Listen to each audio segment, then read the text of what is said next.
Good evening. Good evening. Good evening. Good evening.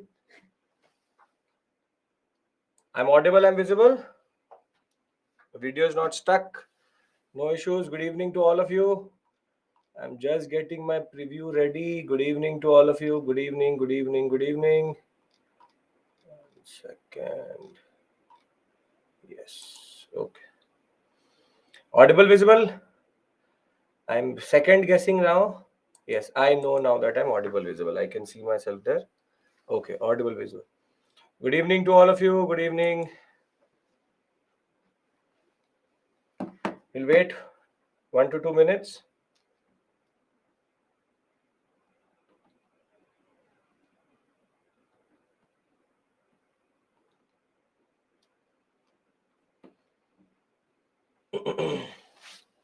Types of socialism: Fabian socialism, the most liberal form. Cooperative is a type of socialism also. Libertarian socialism is when it becomes a little bit radical type of socialism. Three basic. Yes, sign, that's not an issue.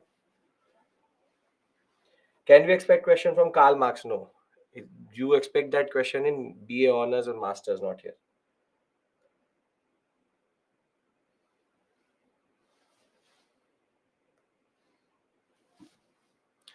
Ankit, you have to find the space. You have to find the space. If you are putting in the time in cricket, then you have to find the space where you will revise. You only know how your schedule is. You need a timetable. Good evening, good evening, good evening. Today we have to finish, or rather talk about two parts: February Revolution, October Revolution 1917. Thereafter, we will go into the discussion of what we call as the interwar period. And within the interwar period, we have to understand three basic things: political, Great Depression, and the last but not the least, fascism. And as you can see in your dashboard at 6:30 a.m. tomorrow, there would be a class which would be scheduled that should go on till 11:30, that I control. But Saturday, tomorrow, 30th September, your dashboard will now reflect this.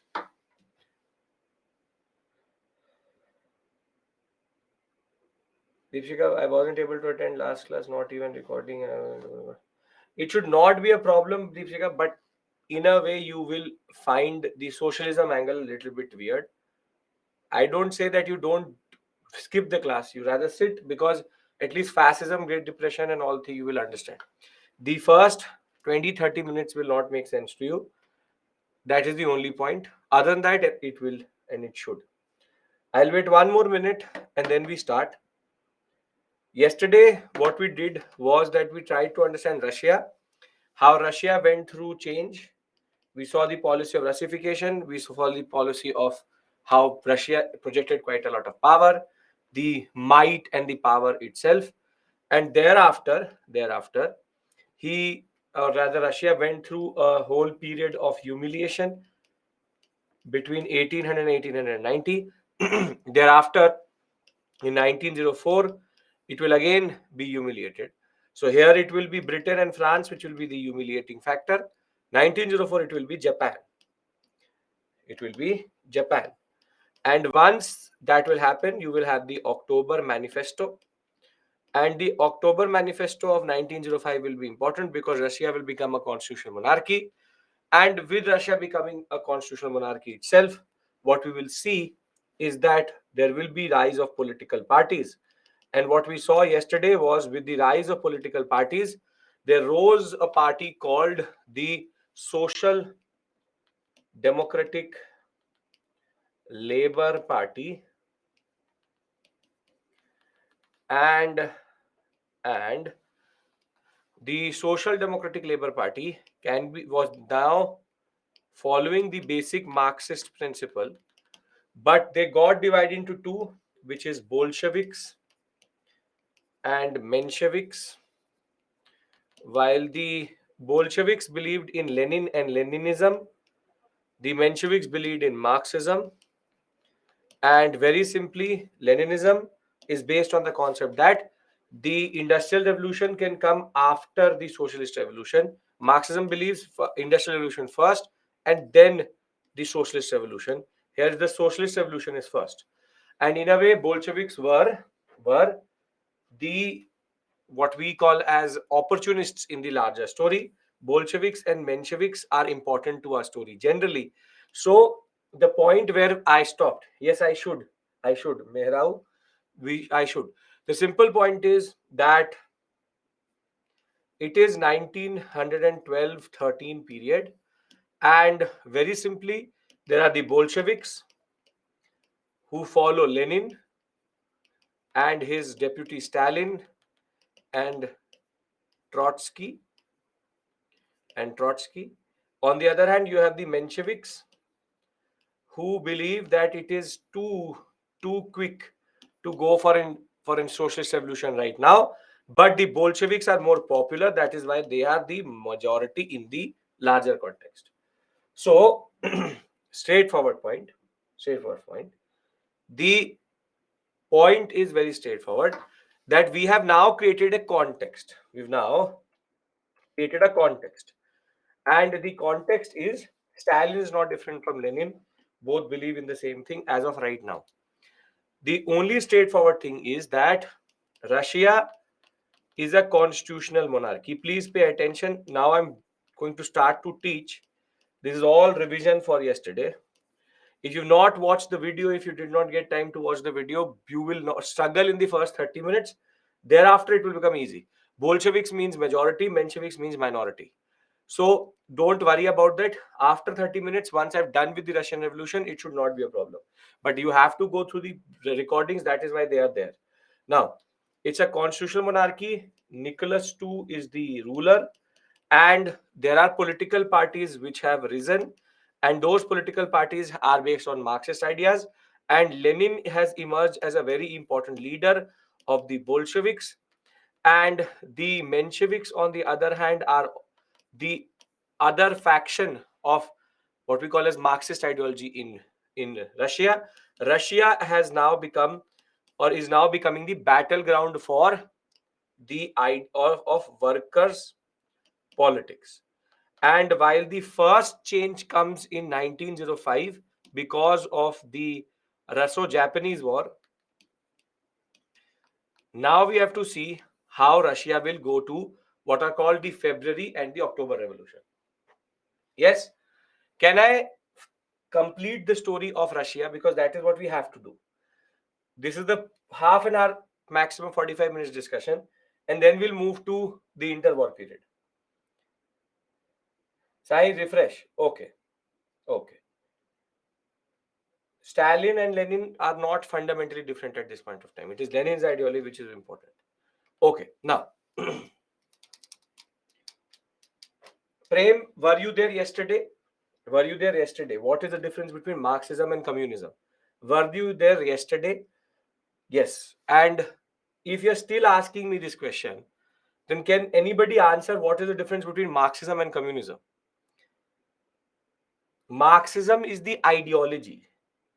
Communism is a mode of production within Marxist ideology. Prem, I would encourage you to go through the video again, or either on YouTube or on the recorded session yesterday. Try to understand this point. Marxism is Abhishekism. For example, I telling you an ideology. Within that ideology, there is socialism and communism. But I don't want to go into that conversation because I've put in close to 1.5 hours yesterday. So if it is confusing, if you are confused, just go through this video again, multiple places to do it. It's the sixth mode of production. It is the larger concept of the utopia of Marxism. That is the only thing which I will say. So now we are going to discuss Russia. Basic point is their ultimate goal is communism. Socialism is the first stage to communism. Okay. Now, Marxism is communism propounded by Karl Marx. Yeah, sure, if you want to call it that way. Marxism is the predecessor of communism. Again wrong. Again wrong. It's an ideology. Ideologies are not precursors. Marx said something that is Marxism. Within it, you have two components, which is socialism and communism. I really don't want to waste time over this today. So if you really have still confusion here, the SME, if you can do one thing, or any student, if you just can go and find the video on the knowledge series, world history, Marxism. If you can just push me the link here, I'll be happy to make it public. If you've seen it, very good. If you haven't seen it, you should watch it again if you still have confusion. Because I am not going to repeat communism and Marxism and socialism. That is not fair to everybody who went with me for 1.5 hours. Okay. So Ragini's pushed one second, making it public. And if, yeah. Okay. Anandu is pushed one. Both are different links, but I'm making them public.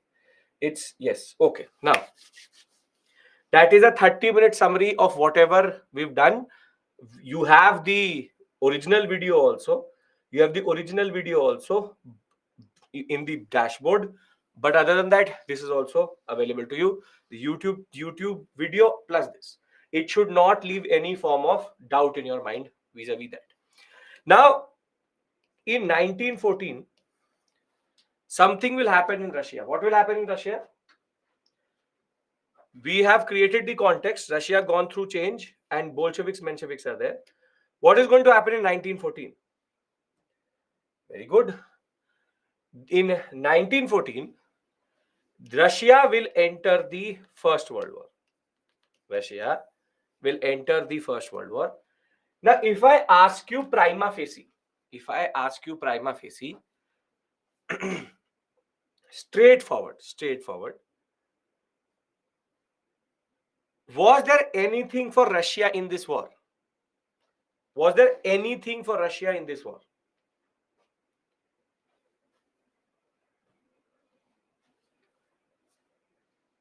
Russia responded to Serbia. Serbia took the side lane and left the scene itself. And Russia was the only way Serbia was ever going to actually win the war also against Austria. But Russia got sucked into a war which it should not have actually fought. So very simply, Russia has nothing to gain. Russia has nothing to gain from this war. And since the beginning itself, Lenin started to argue that Russia should not be part of World War I. And as soon as Lenin will say that, Nicholas II will go after Lenin, and Lenin would have to then flee to Germany in order to actually be alive. So he was exiled, or he had to flee from Russia in order to evade Nicholas II. And he went to a country which obviously Nicholas II could never touch, which is Germany. Now the point is very straightforward. You understand, I understand that being part of the First World War was never going to do anything to Russia. Generally, never going to do anything to Russia. Now, very simply, the Russians initially will enthusiastically be a part of the First World War.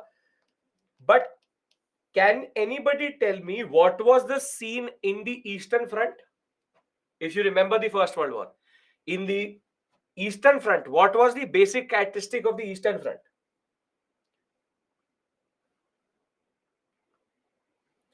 Which is the Russians were not able to hold the Germans too much, but the Germans from time to time were gaining a little bit over the Russians for sure. So I would be correct to say that the Germans had upper hand on the Eastern Front.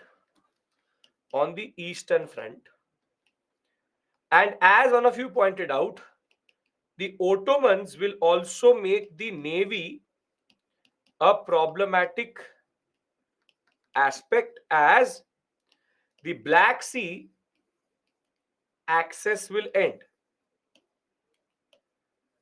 So, in a way, we all can understand and realize that Russia gains nothing from World War One, but Russia is losing a lot of men and resources in the Western Front, or what in the Eastern Front. Now, whilst the humiliation of 1870 and it was 1904, the Russo-Japanese War, which became the first catalytic change for Russia. Now, the second catalyst for change will be World War I. And between 1914 and 1916, what is going to happen is that the frustration, the death, the losses, and the army morale all will go down. Losses will increase, the death will increase, frustration will increase. And now people are questioning, or in a way resonating what Lenin said, that why are we in this war? Why are we in this war? What is the point of being in the First World War? It's mostly a stalemate on the Western Front. And what does Russia actually gain? So the Bolsheviks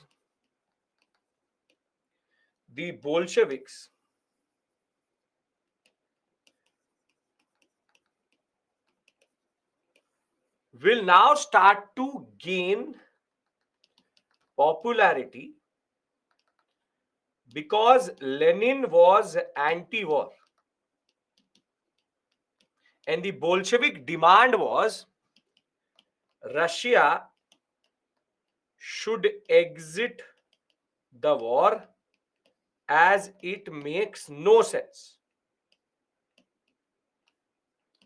As it makes no sense. Now, this is where the frustration is building. The army is mutinying.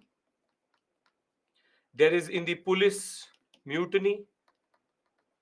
Police is also disobeying orders of shoot at sight. So in a way, people are now literally frustrated with Nicholas II. What would have been the easiest thing which, for example, Nicholas II would have done? What would have been Nicholas II's easiest way to make people happy? Which would be to withdraw from the war. If he exits the war, people get what they want. Now comes the explosive year of 1970. Everybody's with me till this point? People who have not seen yesterday's class, please bear with the next 20-25 minutes, and thereafter you will find it interesting. But it is still going to make sense, not an issue. So is everybody with me in understanding that the First World War is now going to be the catalytic factor in how it is going to go forward? Okay.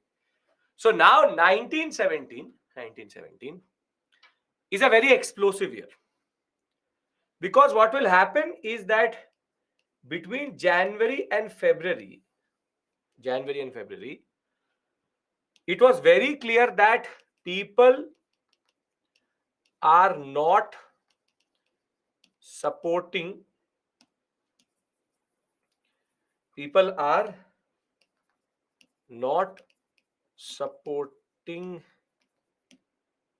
Nicholas II, and further exit the war is the main cry of the people,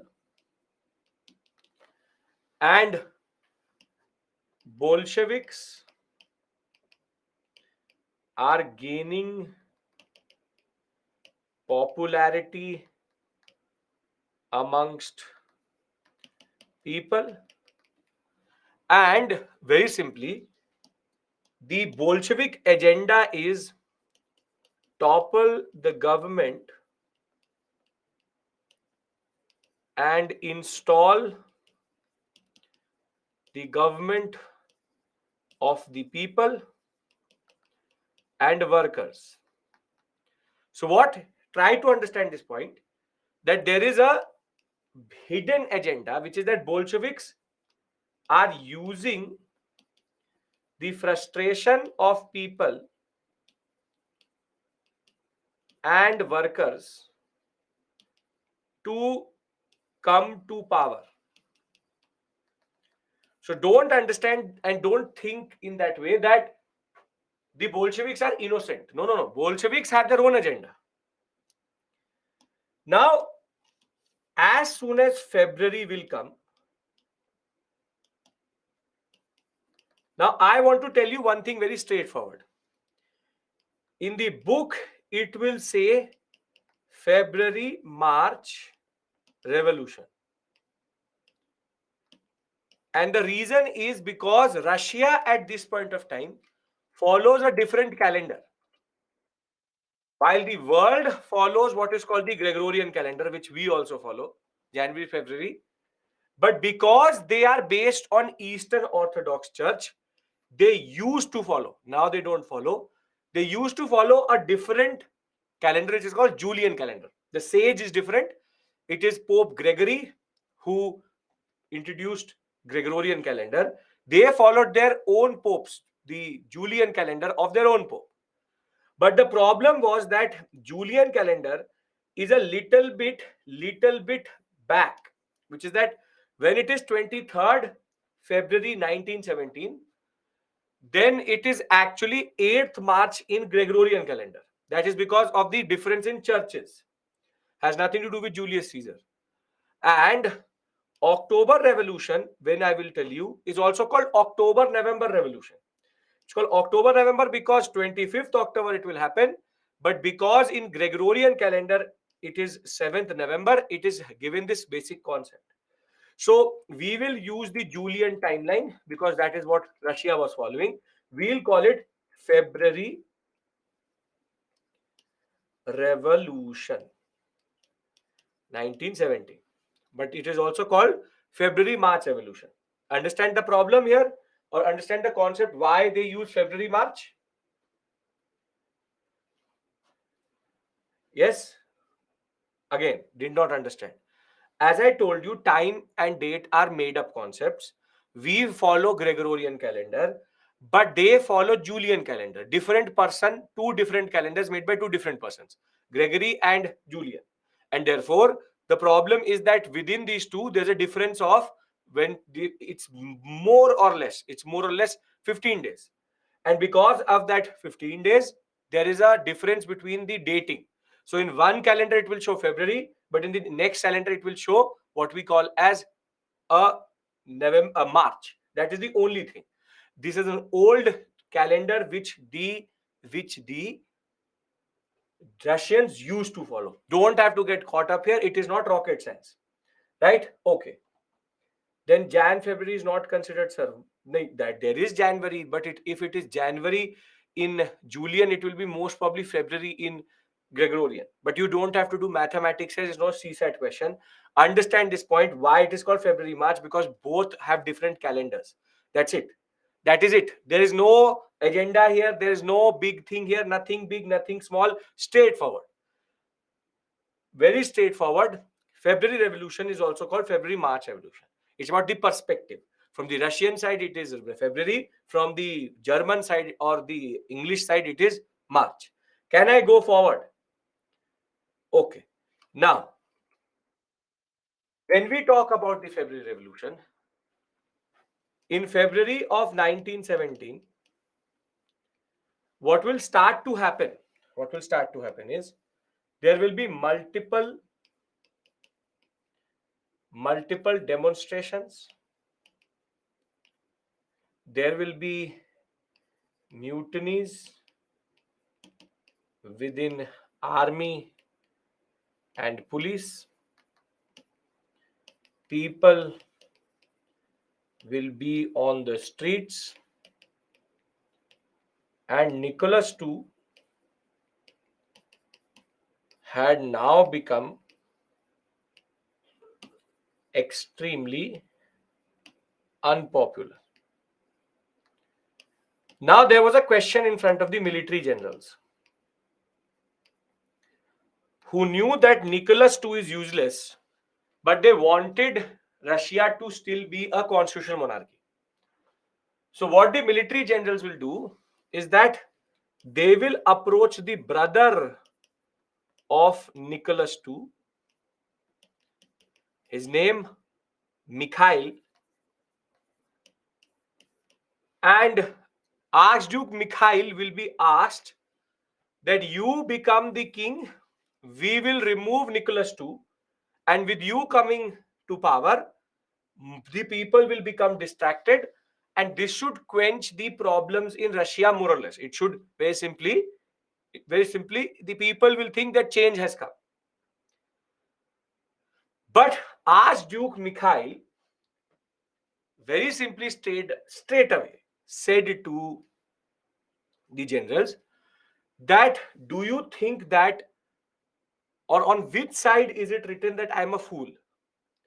Because I know that Russia is in an explosive situation right now, and I don't want to take this tension. I don't want to take this tension. I really don't want all of this mess in front of me. And he will deny. Call him a smart man or a coward, whatever it may be. Now the military generals have no option but to abdicate the throne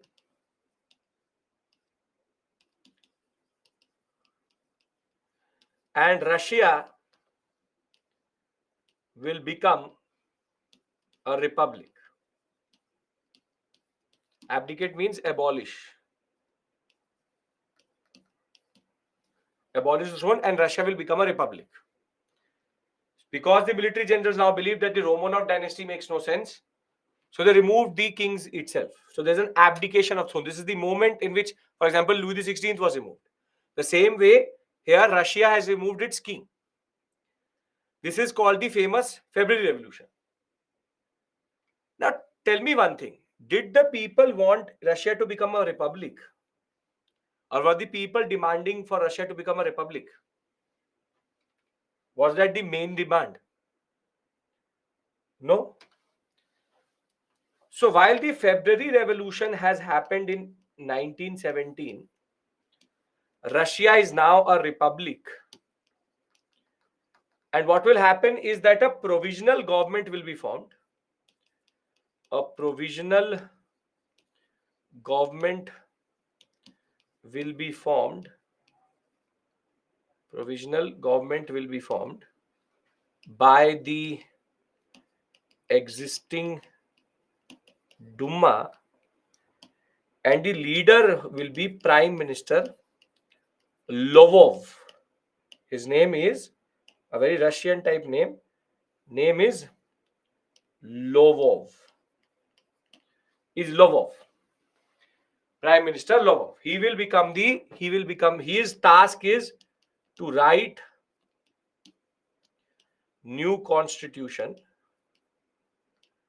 and make Russia a republic.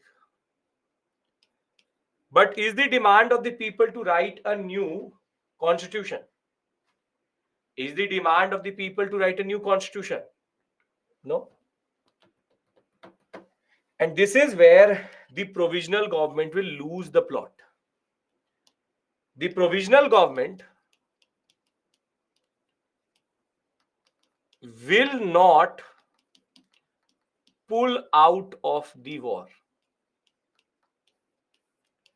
The main demand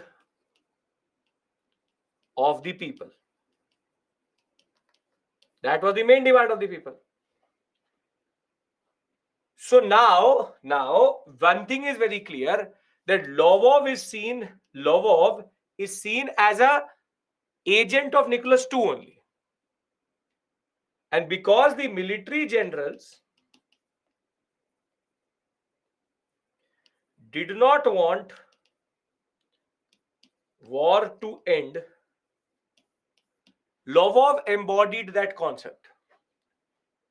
Lovov embodied that concept. Now, what will happen? What will happen is that on the one side, you have the provisional government with Lovov on one side. But at the grassroots level, in Petrograd, Petrograd is nothing but the old name of St. Petersburg. In Moscow and other major cities, Lenin is sitting in Germany. He's going to come into the picture. Major cities of Russia, there will rise workers' associations who were basically representatives of workers plus working class members. And the Russian word for workers' association is Soviet. So the word which you see, Soviet Union, USSR, that word Soviet actually comes from here. Soviet means workers' association. And now it becomes the provisional government versus the Soviet Unions, or rather the Soviets. And think of it like this, that the workers' associations are like the panchayats in India. And the provisional government is like the parliament, which is more representative of the people. The panchayat or the parliament, which is more connected to the people? The panchayat. The panchayats are at the grassroots level with the people, while the Lovov government is now alienating the people. This period between February to October is called the period of dual government, wherein the Soviets will start to gain power, and Lenin, who is sitting in Germany right now, why would the provisional government now withdraw from the war? Because the military generals did not want to. It's all military generals which dictate everything. So now Lenin, who is sitting in Germany, says to Trotsky that enter the Soviets. Therefore, Bolshevik presence increases. But right now, the Soviets are not that powerful to capture power. Now, something very dramatic will happen in April. In April, Germany will smuggle Lenin back to Russia. Why would Germany want Lenin to be back in Russia? Why would Germany want Lenin to be back in Russia? Think of the larger picture. To destabilize, and very good. If Lenin wins, Russia exits the war. And if Russia exits the war, one front of the Germans goes away. Germans are fighting the Russians on the Eastern Front. And if the Russians exit, then it's a win-win situation for both. People get what they want, and Germany gets one front free. Are you understanding the thought process of Germany? Germany should not be doing something for Russia, but it is trying to push in Lenin to destabilize. Now, as soon as Lenin comes back, he very popularly or very, very decisively publishes what is called his April thesis. It's called the April thesis. It's called the April thesis. And in the April thesis, Lenin argues three basic things. He says Russia should exit the war immediately. Everything is written in the PPT also. We'll do that also again. Second revision will also happen. Second, Lvov does not represent the people. The Soviets do. And last but not the least, Bolsheviks should capture power and form the government of the people. Government of the people. Any unreasonable demand made by Lenin? Any unreasonable demand made by Lenin? Yes, Anushika, in a way. No? Now Lvov gets to know about the April thesis. He sends the police after Lenin. Lenin does the April thesis. And then he flees to Finland.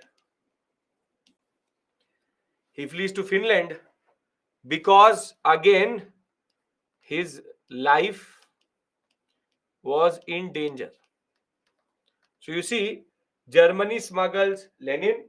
Lenin says this to the people, and Lenin again flees to Finland because there is no way he can sit in Petrograd, and it is rather Stalin and Trotsky who have to do it on the ground.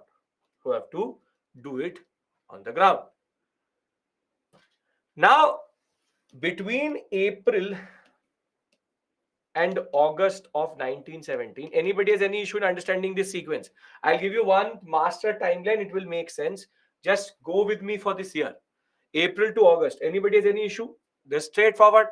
Nicholas II is gone. It becomes a republic. Straight away, Lenin comes, says, and flees. He's just repeating the same thing. Bolsheviks should capture power, and very simply, straightforward, he then says that goes away. Russia should exit. Lvov does not represent the people. Lvov will obviously not get very excited by what he said, so he has to flee. Now, when we talk about April to August period, there is rise of Bolshevik numbers in Soviets. The Americans have entered the war, World War I, and the people are still not satisfied by Lvov's policy, need for change.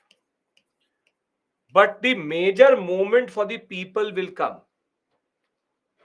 Who was Stalin, Trotsky? Two deputies of Lenin. The one who chases him out changes. No, it's just that Lvov will not change. Need for change. And something very dramatic will happen in August of 1917. The commander and chief of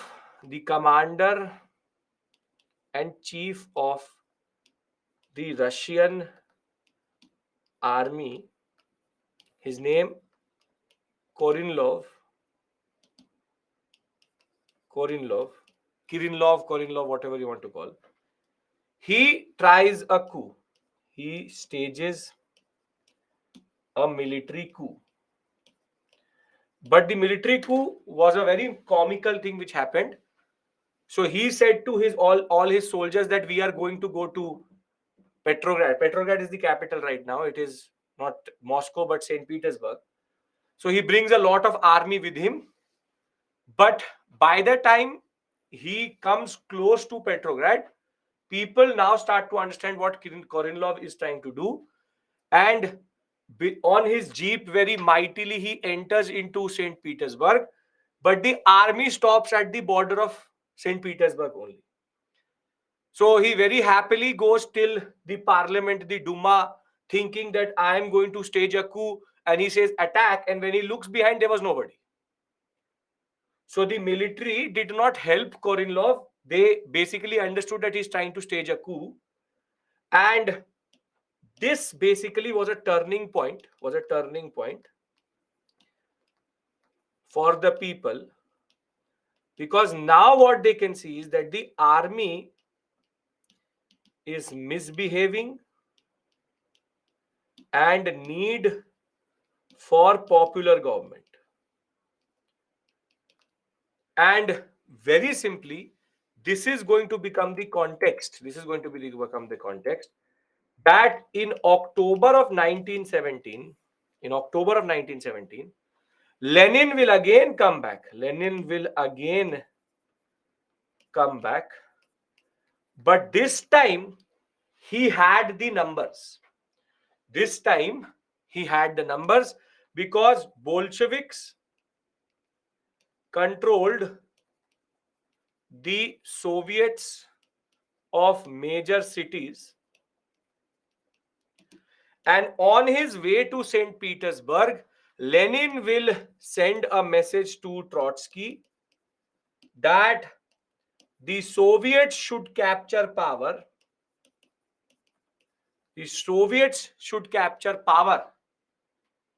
And this time the Soviets will. And on 25th October 1917,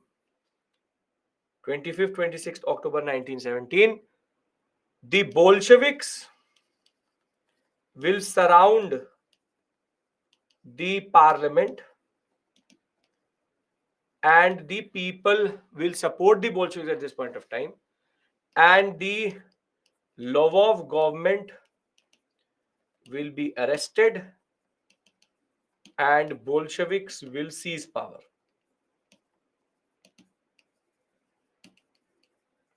And this is what is called the October Revolution 1917.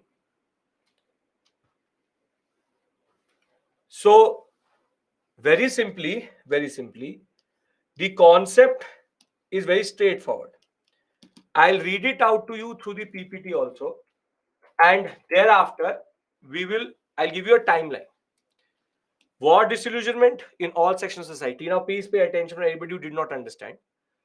There is famine, runaway inflation, corporate losses, corruption, incompetence in administration, and there's a lot of failure when it comes to any form of what we call as administrative or policy making itself, something which is happening in Russia right now also. War was the focal point where the middle class and the proletariat engaged. Both were impacted equally. And this way paved the way for immediate cause as troops and police were also rebelling.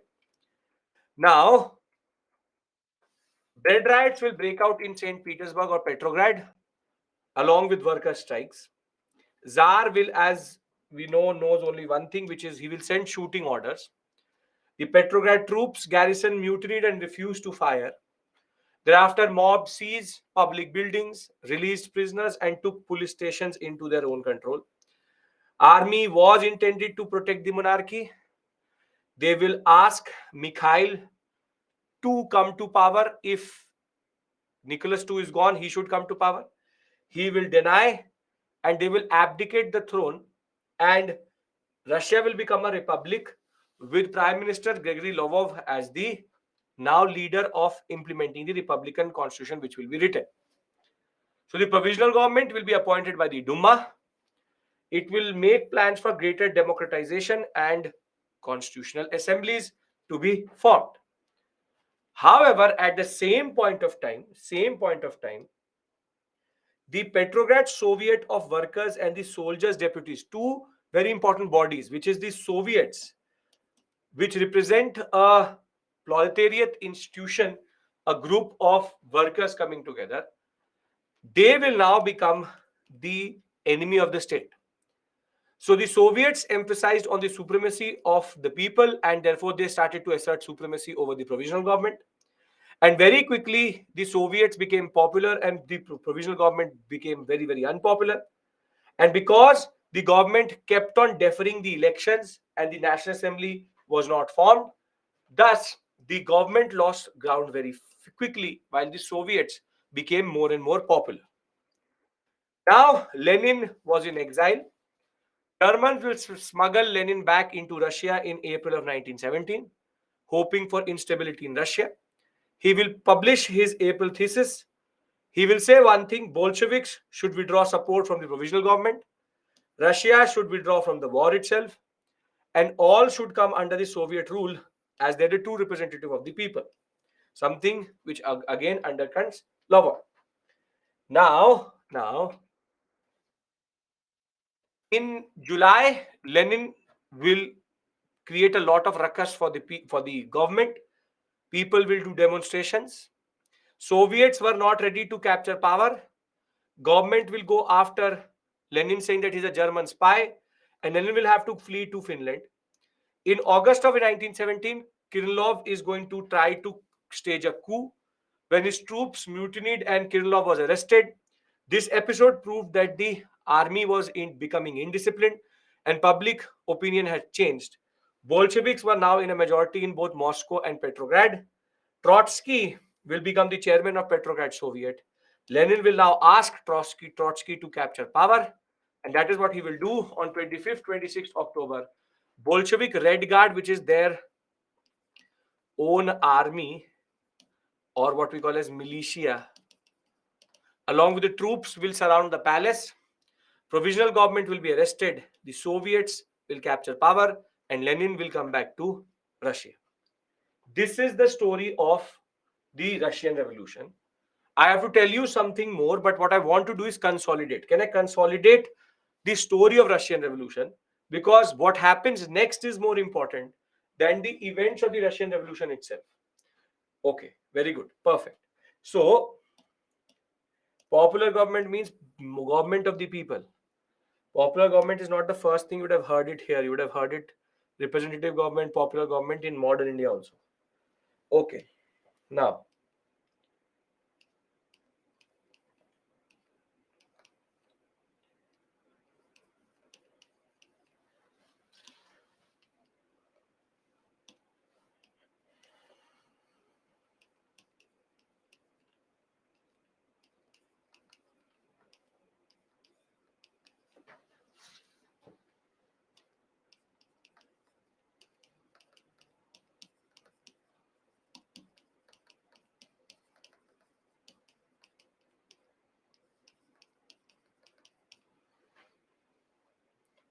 why Soviets were formed at the time, Bolsheviks were not in great numbers. Devansh, Bolsheviks are a party. Soviets are worker associations. They are two very different things. So Soviets will become popular within the workers. That is their politics.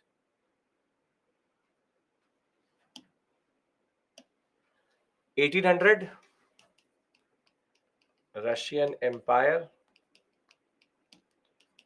projects power, feudalistic agriculture, Russification. Thereafter, you have the two major Crimean War, Great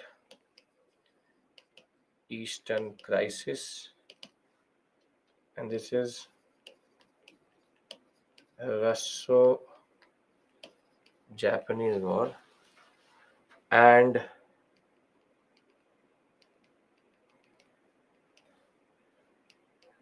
these are first moment of humiliation, second moment.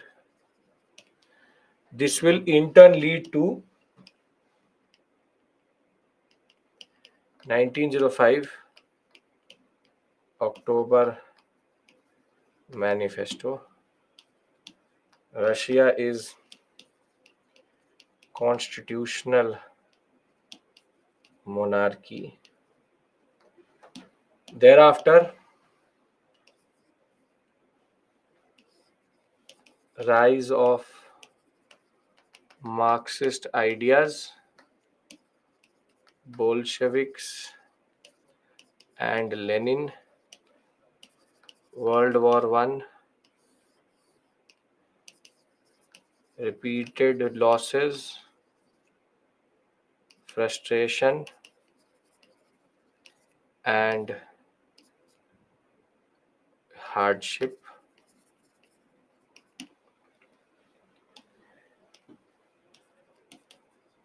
People wanted change,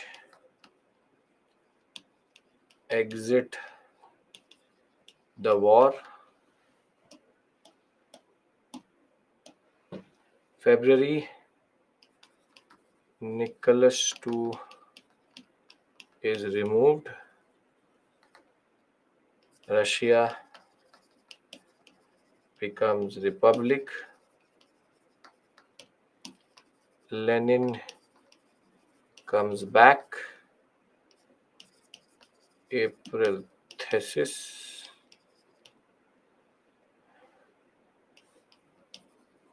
Kornilov mutiny and coup. Bolsheviks capture power. And that is the story of Russian Revolution. Now, don't ask me what was the main reason for First World War. Please don't do that to me. Whole tendencies, whole katha kahani I've told you, that is the reason for the First World War. Now there's no one reason. There's multiple reasons. Now, does this whole section make sense? Because I have to discuss something and then go to Europe. I have to come out to the larger picture. I am right now concentrating on Russia. I have to now discuss on the larger picture. Okay. Why constitutional monarchy in 1905? Because that was something fashionable at this point of time. First, they always used to go for British model constitutional monarchy. Okay, now please pay attention, because the story hereafter is only need to do three things, basic, straightforward. So in October 1917, a socialist, allegedly socialist revolution has come to power, or socialist revolution has happened, and Lenin is now the leader of Russia. But the underlying concept is socialism or communism. Can I say that both these are anti-capitalist ideologies? Can I say that these are anti-capitalist ideologies?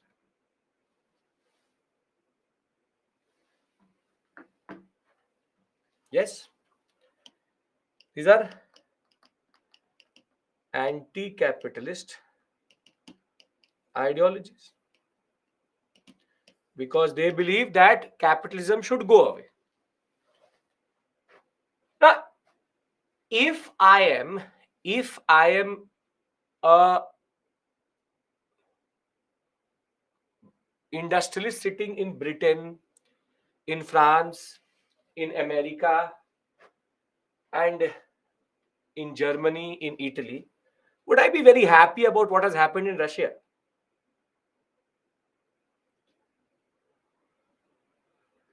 I will start to develop a certain fear. So, the Russian Revolution represents a moment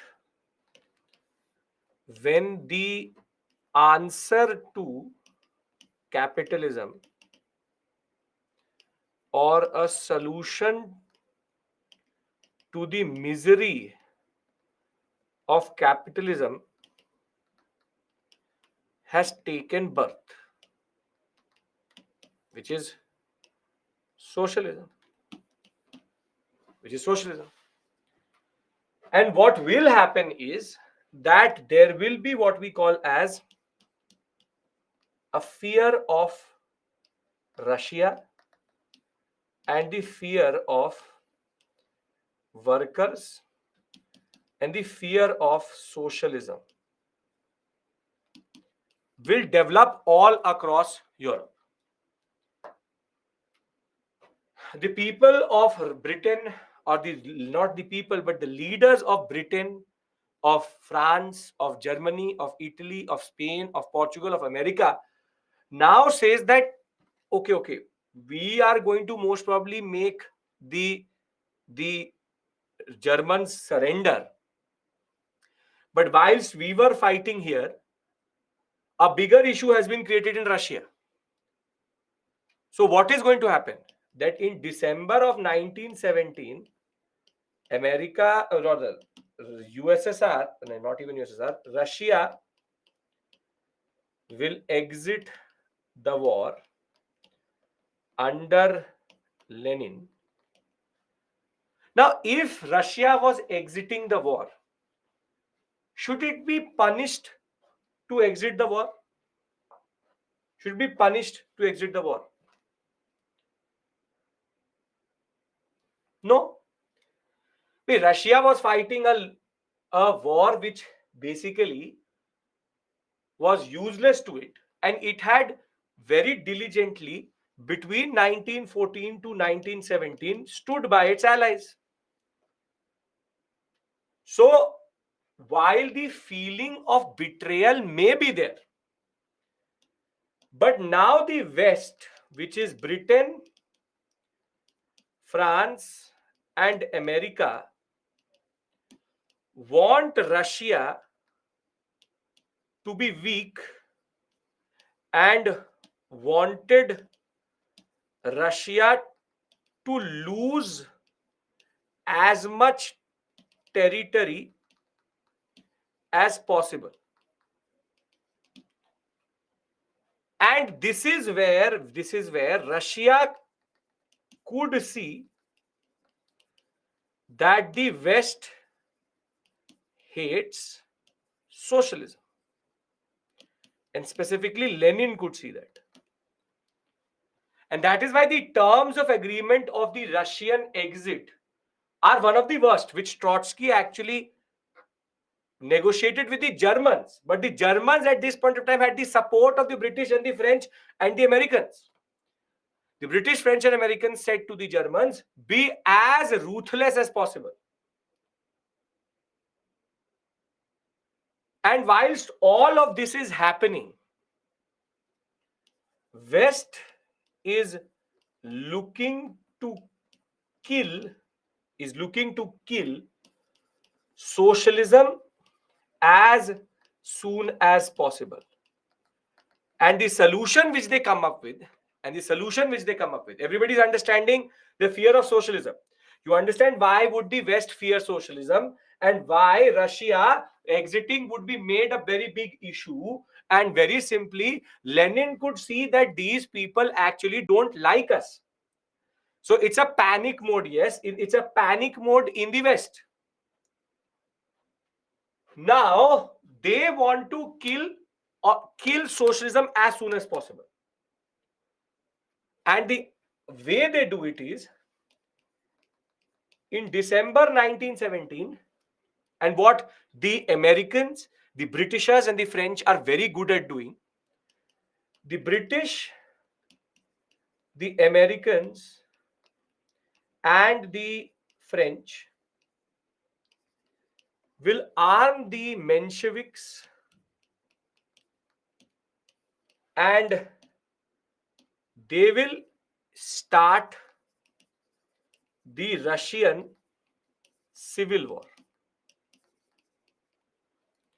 where it will become Bolsheviks versus Mensheviks. But they were backed by the West. How the Taliban was created by the Americans, how the Mujahideen was created by the Americans, how everybody, ISIS, Gaddafi, Saddam Hussein, all created by the Americans. They try to destabilize like this only. And the larger argument which was created was who represents the people. This drama of democracy which they do, the Mensheviks used to have a white flag, so it was called the White Army. And the color of Russia and the color of the concept of socialism and Marx is red. So it's called the Red Army. So it's called the red versus the white at this point of time. This civil war will go on between 1917 and 1922. Even after the war had ended, Lenin will be able to hold on. Lenin will prevail. And now, as he could see that the West doesn't like Russia, he will call all the constituent units of Russian Empire to come together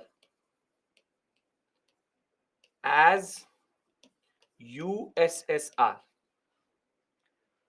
And USSR will be officially born in 1924 on paper, but 1922 in ideology, which is the Union of Soviet Socialist Republics. The Union of Soviet Socialist Republics. So very simply, this is the way the USSR will be born. This is how USSR will be born. Because in 1917 to 22, parts of Russia will become white and red proper. You don't have to go to that. But the point is, the USSR will be born as a frustration of Lenin, and he could see that everybody needs to come together. And the USSR will now represent a new force in Europe. The USSR represented socialism. And what will happen is that in 1924, Lenin will die. And in 1925, Stalin will take over. Joseph Stalin will take over. And Stalin hated the West and wanted to spread the socialist ideology in Europe. But I will tell you one thing before I change the topic. Union of Soviet Socialist Republics, USSR. Nobody's asking you that, but still. Now, understand this point. Between 1917 and 1924, Lenin had a realization. Lenin had a realization. Can anybody tell me what was that realization? What was that realization?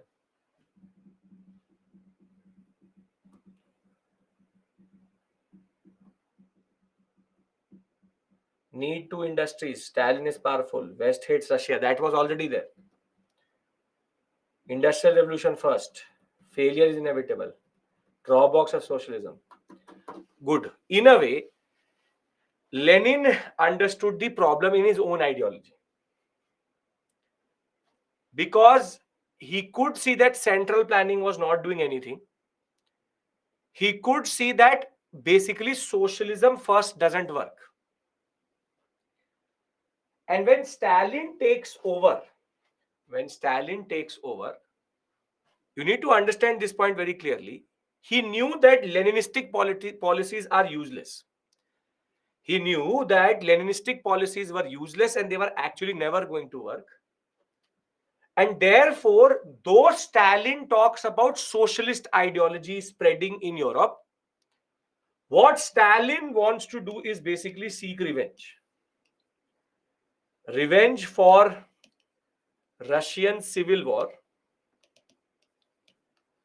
and West attitude.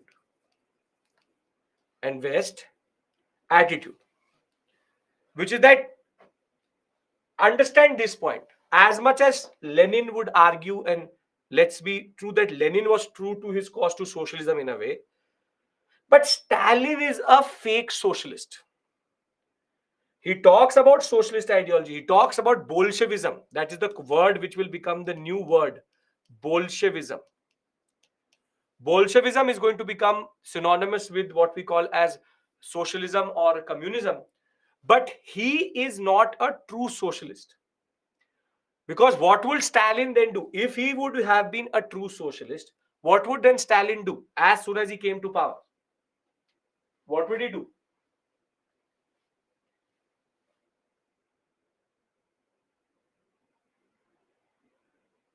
He would work for the people. He would work for the people. He would bring in democratic control. He would bring in workers' interest. He would work for equality. He would change Russia. He would very simply try to make Russia a socialist country. And whilst he was doing that, he will also industrialize. But Stalin did none of it. None. But understand one point. Understand one point. That why is that Bolshevism is so popular? Why is that Bolshevism is very popular? I'm trying to undercut the whole concept by saying to you that Stalin isn't a real socialist. But look, I am standing in 1922-23, rather 1925 Europe. And now try to look through my eyes. Through my eyes, what does Bolshevism represent? There is misery across the whole European sector with workers, and Bolshevism is seen as a solution to all the problems of the workers. For a country, for our try understand, for Bhagat Singh, for Chandrasekhar Azad, for the HSRA, for the colonial powers, for or the colonies, the colonized countries, Bolshevism represents anti-West ideology. Bolshevism represents anti-West ideology because Bolshevism is against British.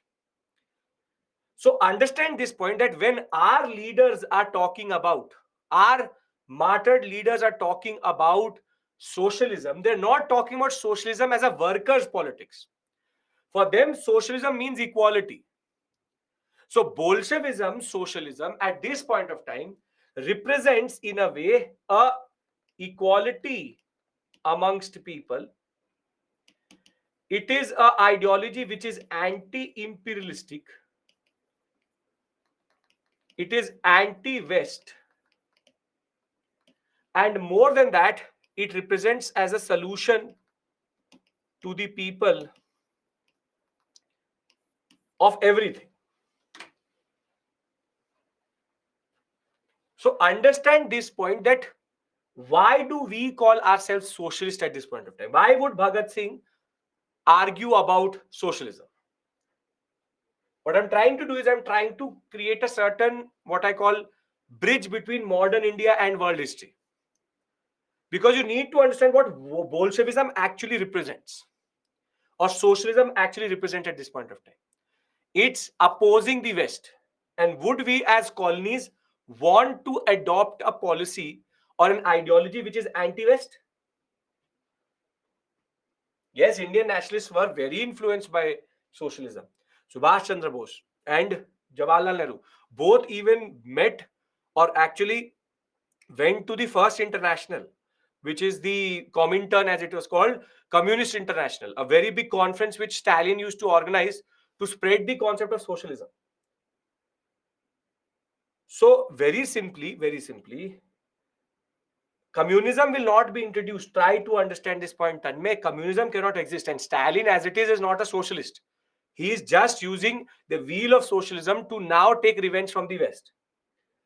So if we understand this point, if we understand the Russian Revolution, and you understand why Russia would feel betrayed by the West, and also how the Leninistic policies will also fail and tell socialism actually doesn't work. But the civil war will be an active part of how West will try to divide or destroy Russia, and what Bolshevism actually means. Then I would like to go back to Europe now and talk about the messed up map of Europe and move towards the road towards the Second World War.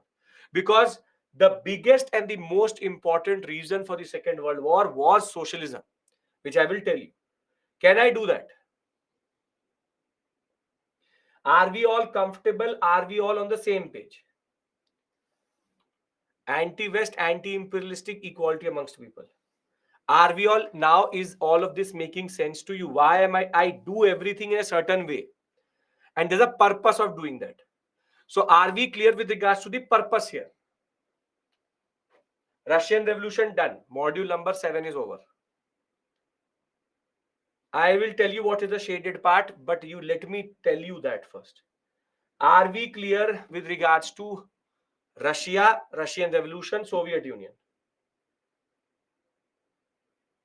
Okay, perfect. Now let's go back to Europe. Our focus now shifts, and we are back to 1917 again. 1917, 1918, 1919. And we are back to what we call as, was M.N. Roy a Bolshevik? No, M.N. Roy would not be a Bolshevik, but a socialist. Don't use Bolshevik as a derogatory term. I can see a certain type of what we call as negative vibe which is coming from Bolshevism. Bolshevism is a synonym which is used for socialism and communism. And at this point of time, you can't see, calling themselves a communist is basically calling themselves as a socialist also. So you would like to be the ultimate thing. That is the basic point. So there is a basic vibe, which is that everybody who wants to call themselves a socialist also calls themselves a communist. Because being a communist, you are basically anti-West, anti-imperialistic, and want equality, want decolonization. That is the basic point. So the period between 1917, 18, 19, the 19 will come with the what we call as Treaty of Versailles. Now, if you remember, I told you every provision about the Treaty of Versailles, which is the humiliation of Germany, the war guilt clause, the reparation clause, and the demilitarization of Germany. But I did not show you the map. The map which it created. Again, Tanmay, I don't know why you're asking me what is the difference between socialism and communism. Either you were not there yesterday, that explains it more. But if you were still there yesterday and you're asking me this question, then that it is later, it's a little bit dangerous. So tell me that you were not there yesterday. Or if you were there yesterday and you still don't understand it, you have to go through the whole discussion. Difference is state, stateless. Communism is a utopia. Socialism can exist. Socialism is the first step to communism. But I will not say anything further. Tanmay, I hope you weren't there yesterday. Okay, I was not there, sir. Perfect. So go and watch the video. It will make sense to you. Just now take it at face value, because that discussion is too long to be done here. Now, when we talk about the map which was created by these leaders, it is called the worst of the worst treaties and the worst map which would be created, or which could be created. First thing is that the Russians were made to pay. So out of their areas, Finland, Estonia, Latvia, Lithuania, 4 units were created, and half of Poland was nothing but basically erstwhile USSR territory. Polish were demanding their independence for a very long time. But basically, you can see that in a way, they have created a type of buffer. It's all to make the Soviet Union pay for being socialist. It has nothing to do with anything else. It is this West type of feeling. They are creating a buffer. What they did with Ukraine and later it backfired today, which is that they have created a buffer. They have taken out certain areas and created a buffer. So the first point is Soviet Union was made to pay in the Treaty of Versailles. Then the biggest loser of the Treaty of Versailles was Austria. Austria was the biggest loser of the Treaty of Versailles because Austria will be fully dismantled. You will have the core area of Austria here, but thereafter, Austria will be dismembered. In the sense, they will create one unit which will be called Czechoslovakia, then another unit which will be called Hungary, then this area which was initially called the Kingdom of Croats, Slovenes, and Serbs. This is the punishment for the Serbians. This is the punishment for the Serbians. Why USSR will let these countries be created? Because Pratyaksh, they were now in the treaty, or rather were on the negotiating table with their hands tied behind their back. So it's not being allowed, it was forced onto them, and they are not in that way, in any way, to do anything. So Yugoslavia, or the initial name, which is called Kingdom of Serbs, Croats, and Slovenes, is created. And thereafter, you have this area whole called the Transylvania area, and this area which is called Glacia. These countries don't exist today, but they were part of this whole sector. Then Germany is also made to pay. Germany is reduced to its size, but half of Poland, this half of Poland actually came out of Germany, and a lot of its northern sectors were given to Denmark. So now you have one country which is Germany, which is not even half of its size, and then you have the core Austrian area, which you see here, which is Austria. These were the two major powers which actually fought in the First World War. And you can see that the three powers which the West wanted to punish, it was done. Alsace and Lorraine was given back to France. This sector was given back to France. And you can see that Austria-Hungary, or what we call Austro-Hungarian Empire, has been dismembered. It has been destroyed. Serbians have been pushed into a bigger unit, which is called the Kingdom of Serbs, Croats, and Slovenes. And on the other hand, the Germans have a reduced size. Italy did not get what it wanted because it was still with the Austrians, which I will tell you why and what was the politics behind it. Italy entered the war, lost 7 lakh men, but was not given the territory which it wanted, and that was the reason why Mussolini will rise. I'm coming to that. But before I come to that, this is the messed up map of Europe, as we call it. This is called the messed up map of Europe, which is there. Switzerland is in between here. Now, we are not going to play Tambola, which is that to find countries.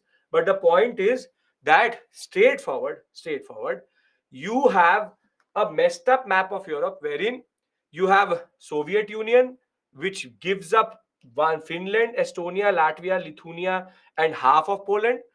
Germany has to give up certain part for Poland, certain parts to Denmark, and one part to France. And Austria has now become a small territory, but has bigger, smaller states around it. Now, are we clear with regards to the map? Because I want to tell you something about this map. Why do I call it a very bad map? Or why you never give a European to make a map, and why this is one of the worst maps which could ever have been created. Worst of the worst. There was no merit in this map. Made no sense at all. Okay. Russians were forced to pay for exiting the war, and that was their price for becoming socialist. Russians should not have paid for it, but that was Britain and France's way of destabilizing the Russians. Germans paid less territory, being an instigator. Prashant, Germany losing most of the Prussian part is already something very big for them. Germany is always smaller than Austria-Hungary, so Austria-Hungary lost more. Okay. Why did Stalin kill Trotsky? Because when Stalin will become more and more powerful, he will move away from socialist ideas. Trotsky is going to, in a way, go after him or start to say that you are not being Leninistic, and he will get Trotsky killed. Why parts of Russia have been taken? Priyanshu, if you understand this concept of making somebody pay for being a danger to you, that is the basic point. That's the standard point. This is always something which Britain, France does. Britain did it in India also. India and Pakistan were created that we get destabilized. That is about destabilizing Soviet Union. Half Poland was created from Germany. Half of it was created by Russia. Map, please. This is the map which is in front of you. So I don't know what you are talking about. Where was Serbia? What happened to them? Serbia was pushed into a country which I will tell you, which is called the Kingdom of Serbs, Croats, and Slovenes. Don't look for justice here. Let me tell you why this map is problematic. I've explained the map again. Simple, straightforward. Soviet Union, Finland, Estonia, Latvia, Lithuania, and half of Poland is created. Thereafter, Germany loses a part to Poland, and then Alsace-Lorraine is given to France. Austria-Hungary is dismembered fully. Austria, Czechoslovakia, Hungary, and Yugoslavia are created, which I will tell you what is the problem in that. So either don't sleep, and if you're sleeping, then don't ask me to repeat. So now can I move forward? There's nothing in this story. Nobody is going to give you this map and ask you to mark it. Can I tell you why this map is problematic? Okay. Because what is happening is where is Luxembourg? Where is this? Where is that? How does it matter to you? So now this map is problematic because what they've done is they've surrounded Germany with extremely weak states. And you will see this Hitler will use to start the Second World War.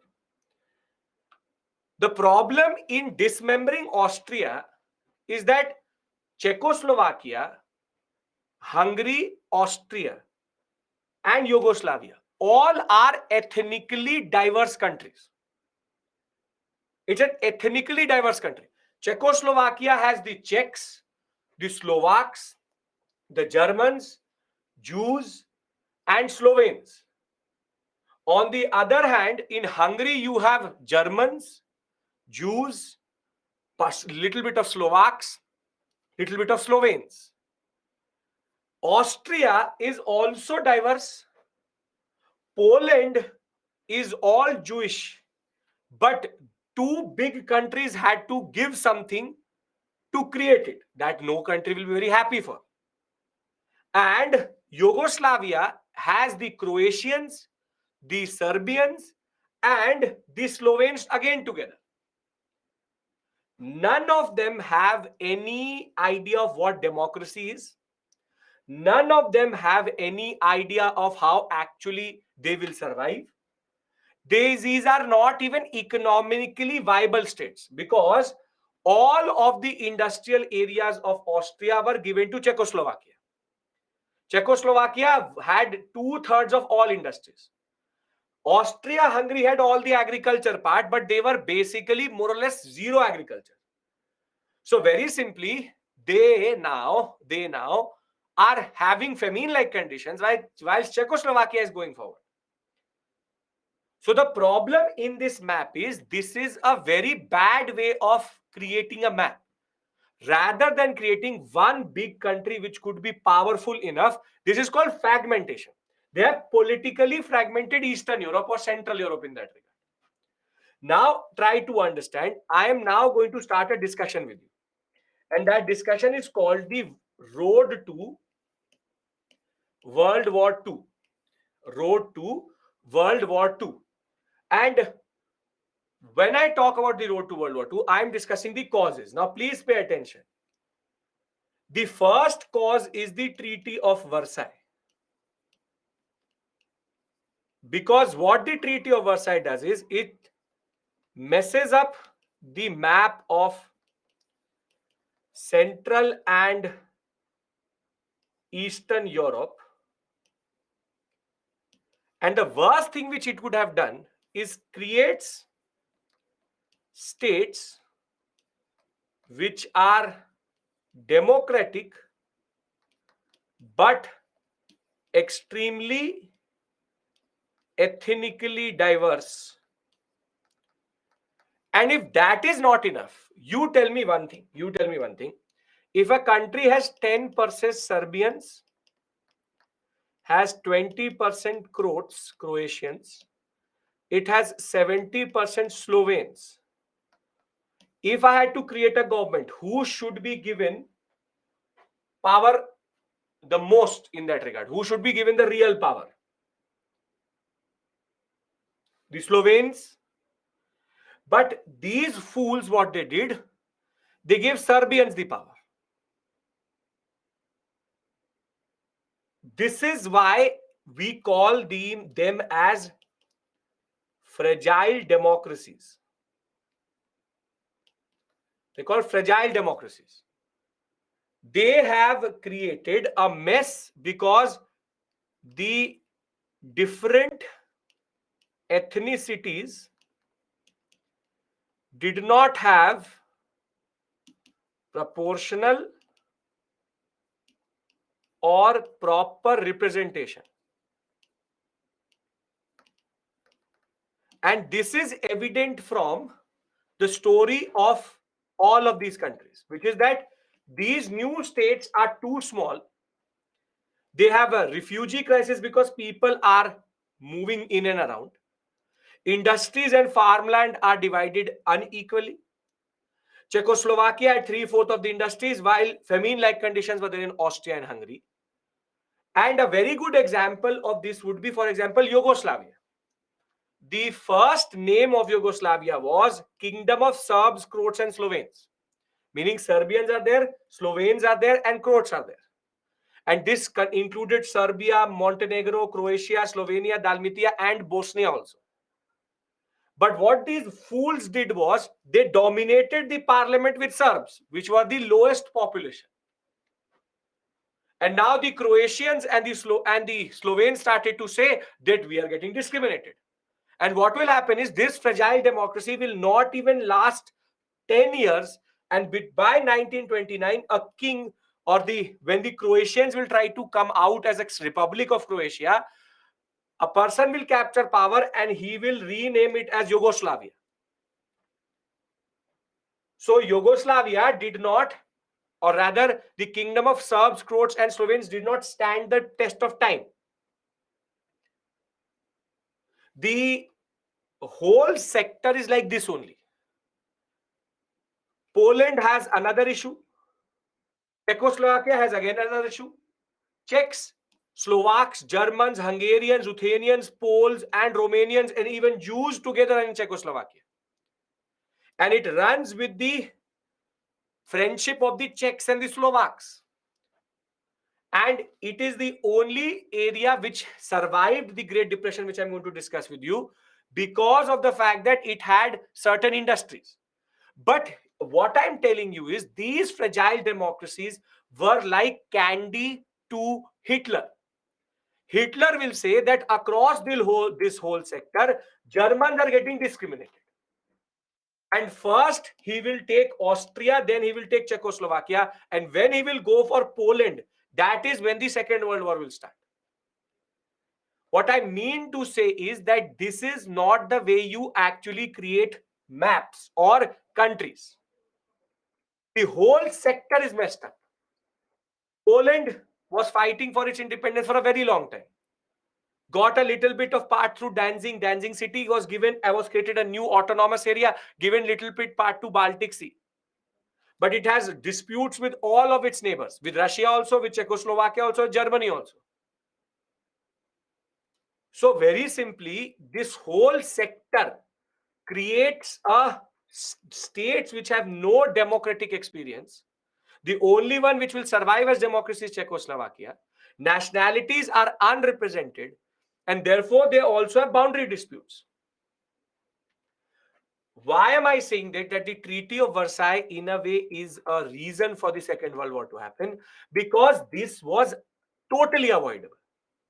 if there was a very big state next to Hitler, he would never have actually looked towards becoming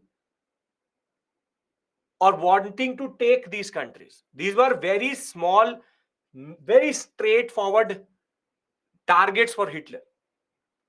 So do you understand why do I say that the Treaty of Versailles messed up the map of Europe and created food for Hitler to eat when it comes to his appetite to expand? Yes? Okay. Now, this second reason is Bolshevism.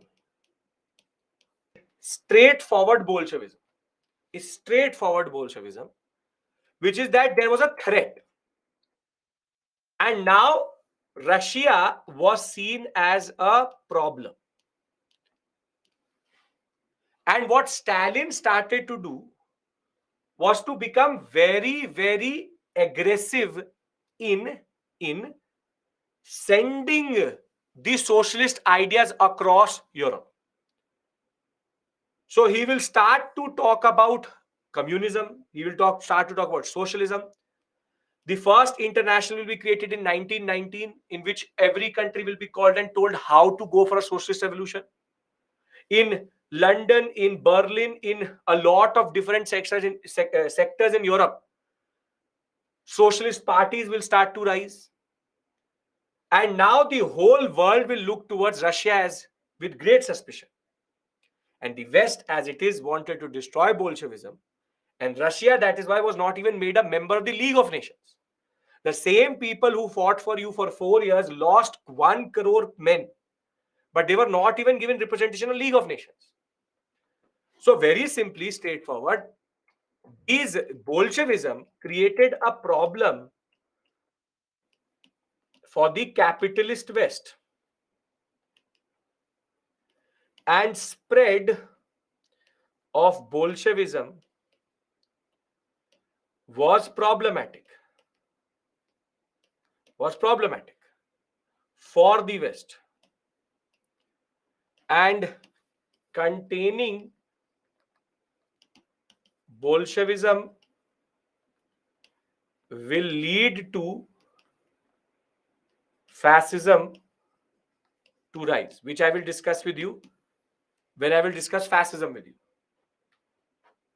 Now, the last point which I want to make before we take a break is what happened in Europe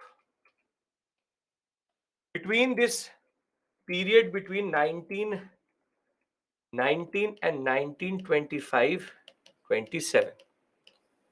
Can I discuss that with you? Europe between 1919 to 1925. Can I discuss that with you? Is everybody following how the Treaty of Versailles in a way is creating the stepping stone for most of the problems? How it is creating a stepping stone for the issues, and you will see all of this will come into its own, and I will show you how Bolshevism will allow fascism to rise and how the Great Depression is related to all of this. Now, what is happening in Europe is what we do best today in diplomacy: conferences. And what conferences do is create what we call as sense of false security and friendship. This is a very standard thing which we till today do, which is that we do conferences. But conferences are never a guarantee for anything. Are never a guarantee for anything. Which is that you will first have what is called the Washington Conference. Washington Conference 21-22. And in the Washington Conference, Britain, France, the USA, but the new kid in town, Japan, will meet. And these four will meet and they will decide what to do with the Pacific colonies of Germany, and they will divide amongst themselves. Now, if I'm a Japanese, would I feel overconfident, over enthusiastic, aggressive? Yes. I was nothing, and now I'm sitting with the three biggest powers in the world: Britain, France, and the US. And now they are negotiating what to do with the colonies which Germany had. And Japan got a lot of colonies also. This will make Japanese aggressive. This will make Japanese hungry and aggressive for power. Now try to link the dots. Now try to link the dots. Why would Japan respond in a certain way in the Second World War? Because Japanese were the new Serbians. They used to think they can do anything. Chhu lenge asma. And that is why these fools will wake the sleeping giant of the Second World War, which is the US, Pearl Harbor. So the Japanese never knew what they were actually doing. And that is because they were very self-confident at this point of time. After the Washington Conference, you have what is called the Genoa Conference. Genoa Conference, it is in Italy, not Geneva, but Genoa. Here, France and Germany were called on the same table. But these two were not able to see eye to eye, and this conference failed. Thereafter, there will be two very interesting conferences. Two very interesting conferences. One is called the Rapallo Treaty or Conference, and the other one is called the Locarno Treaties. Now, Rapallo is a treaty which shows you a point which I told you, which is that in history there are no permanent enemies and allies. What I mean by that is Germany and Russia will come together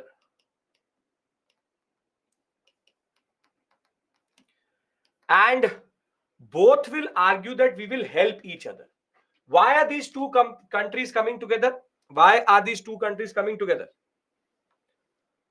Why are these two countries coming together? Both were the ones who were humiliated by the West. So they hate the West. So Germany was not allowed to arm. So Germans said that we will make our weapons and our factories will shift to Russia. And Russia, in exchange of that, was getting a lot of technology. So it was a win-win situation. And both of them were also not the members of the Treaty of, or rather, the League of Nations. So this shows you how similar interests can bring people together. And you will see this will play a very important role when it will come to Poland. Because Hitler will use the Rapallo Treaty to allow Stalin not to respond initially, which I will discuss with you when I will come to the way it started. But the most useless treaty and the biggest eyewash and how collective security is created is called the Locarno Treaty. It's called the Locarno honeymoon of Europe. And the Locarno honeymoon is that all these new countries which were created, Czechoslovakia, Hungary, Yugoslavia, Germany, Poland, all signed treaties of mutual non-aggression. And they're like, everybody was patting their back. Me bhai hai mera bhai. Everybody's hum saath saath. Everybody's together. No, we will not fight. How can we fight? We will never fight, we will never fight, we will never fight. It's called the Locarno honeymoon period, which is that everybody was like, no, no, we will now evade war, no war will happen. 1925, they are saying. And 39 war will again start. But this gave us, the Europeans, a sense of what we call as false collective security. So everybody was like, yes, yes, yes, yes, yes, yes, yes. But there also, Germany and Poland did not see eye to eye. Germany and Poland did not see eye to eye because they had a land dispute. But what I'm trying to say is these treaties always and these conferences never actually do anything. But the biggest victory for the Germans will come after all of this to what is called the Young Plan. Now the Germans will go to the Americans. And if you remember, the Germans had to pay 6,600 million pounds as war reparation to every country. So the Germans go to the Americans and say, कि थोड़ा ज़्यादा नहीं है? Isn't it too much? 6,600 million. इतना तो टूटा भी नहीं था कुछ. We didn't break Europe so much that we are asking for 6,600 million pounds. I understand that I am guilty, but this is too much. And at that point of time, yes, 6.6 billion pounds at that point of time. Countries will struggle to give this much amount today. So America says, we'll send a banker, Owen Young. He'll see how much destruction has actually happened in Europe. And why do I call it a moral victory for the Germans? Because the Young Plan will reduce the war reparation to 2,200 million pounds, 1/3. And here Germany will go and say, देखा मैंने बोला था ना, I told everyone, you categorically wanted too much. You categorically wanted too much. 6,600 million was already too much. This is a moral victory for the Germans, and in a way, this will, I can't say it, as an Indian, it sounds very weird to say, and I'll keep a straight face in saying it, that the British and the French got some guilt out of this. The British and the French were basically now developing a certain guilt that हाँ ज़्यादा हो गया. We were too harsh. And this attitude will be used by Hitler quite a lot. So this 2,200 million was a moral victory for Germans,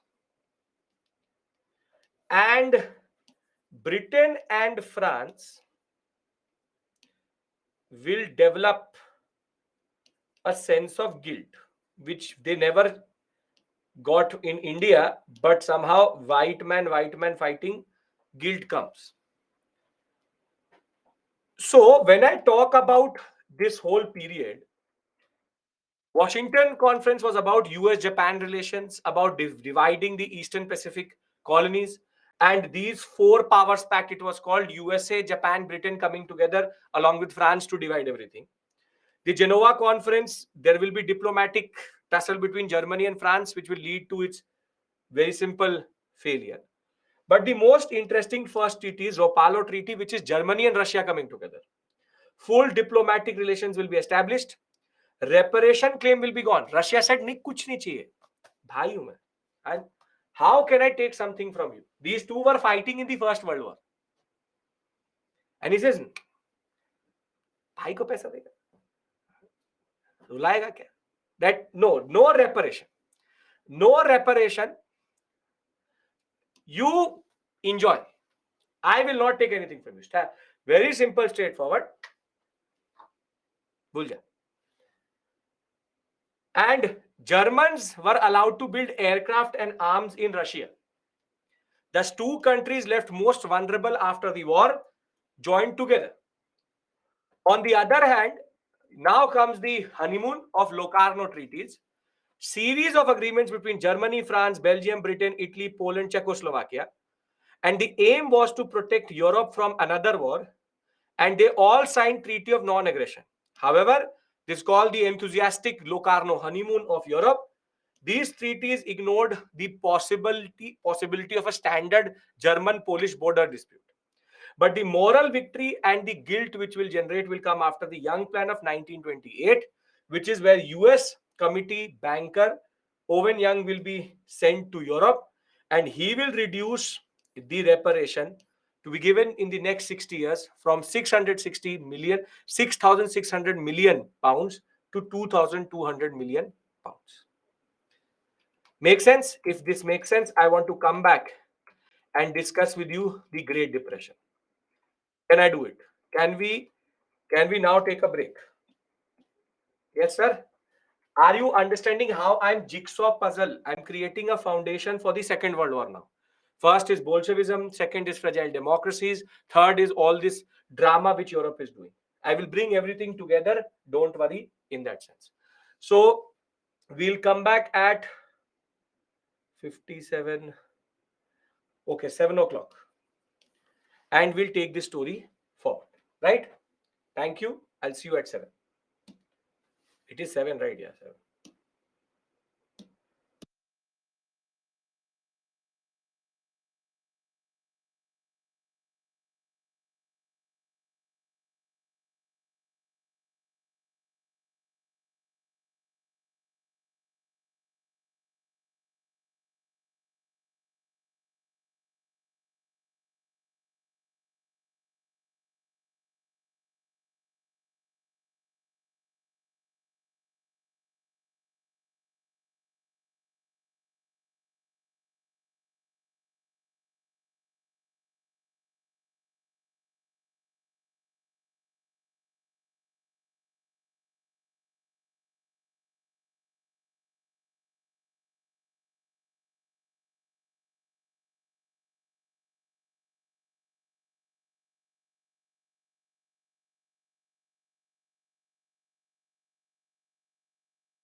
Where is sir? Sir is here.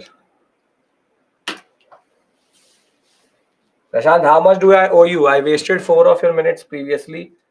3 more minutes. 7 minutes. I want young plan.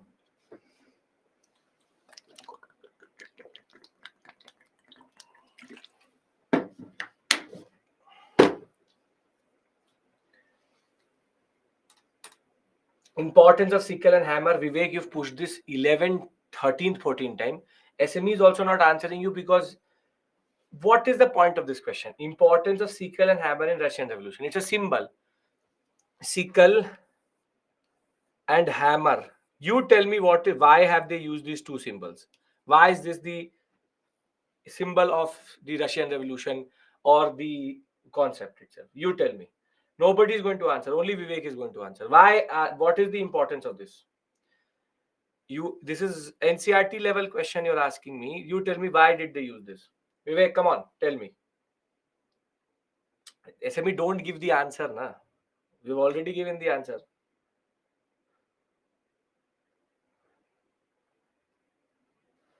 Sickle, hammer. These are two very straightforward symbols of labor. So labor, worker, working class, communism, socialism. Right? Can I now come to Great Depression? Vivek, the point is not okay, sir. The point is, why are you asking me this question? Which is more important? Because this is UPSC. It's not school or it's not college where they will ask you these type of questions. So why are you asking me this question is more, I'm curious at this. Okay. Now,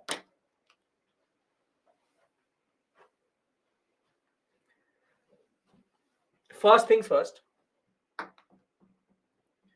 paddy sickle is symbol of which idealism? Again, Chandra Jyoti, you're taking it somewhere else altogether. A sickle is sickle, hammer is hammer. Hammer, sickle to agriculture plus worker. Okay. In Locarno Treaty, Germany was part of it along with Victor Powers. Victor Powers are not there, Devansh. Okay. You saw it on the web on USSR, so asked. Very good, very good, very good. So I'm your Google. Very good. Okay. Now, before we start this discussion, very important disclaimer. Very, very important disclaimer. And see, I can vouch for it. I can give it in writing. If somebody asks me on the street, I will die for it. That you all are very good at economics. Perfect. The supply curve, demand curve, all curves you know. And you are no less than governor of the RBI. Totally understand. All market forces you understand MSF, you understand the concept of repo rate, reverse repo, this repo, that repo. You understand everything. I vouch for it. I'm ready to die for it. But in the next 10 minutes, I want you to take out that economist from inside and keep it aside. Take out that economist and keep it aside. Why? Because I'm not asking you how to tackle the Great Depression. Because when it happened, both of us were not alive, and neither of our parents are alive, and maybe grandparents are also not alive. So when I will tell you something about the Great Depression, sir, they could have exported. What about taxation? Is it similar to MSP? Is it similar to this? Is it similar to that? No, there is no similarity. There's nothing to be done like that. The economy of the world at this point of time is totally different. Your Keynesian economics is not going to work here. So I will use words such as inflation. I will use words such as certain hyperinflation, inflation spiral, but in a context. So for the purpose of this discussion, can you presume that you don't know economics and we start from zero and keep it simple? Can we do that? Okay, very good. Now, in order to understand the Great Depression, you need to understand a standard point. And I know you know this, but it's something called a perpetual chase between demand and supply. See, demand can change quickly. Demand can change quickly. Today, nobody wants this remote. Tomorrow, I tell you that this remote can make you clear UPSC within 10 minutes, and there will be a demand for lakhs of them within minutes. So demand, actually, again, shrinkflation was not invested. Yes, Samima, no shrinkflation was there. This term was not there. Very good. So this demand can change very quickly. Can change very quickly. Demand has exponential growth. But the problem is of supply. Because in creating this remote, you need what we call as plastic, you need the batteries, you need the chip which is there inside, you need quality check, you need the screen, you need the LCD screen. There is land, labor, capital, enterprise. There are factors of cost. There is cost in creating this. There is a supply chain which gives or creates this. So if they are creating 100, if they are creating 100 pieces every day, and the demand goes from 100 to 1 lakh in one day, supply will never be able to go from 100 to 1 lakh in one day. That is called a perpetual chase of demand and supply. Now understand this point in the context of the war. In the context of the war, try to understand it. That you have, let's take it, for example, jeeps. Understand what is a jeep? Understand what is a jeep? Car, jeep, yes, everybody understand? Jeeps, very good. So we have a 1912, 1914, 1917, 1918, 1921, 1925, 1929. Now, before the war, the demand for jeeps was, for example, 50 units annually. So the demand, for example, I'll use a different color. The demand was more or less constant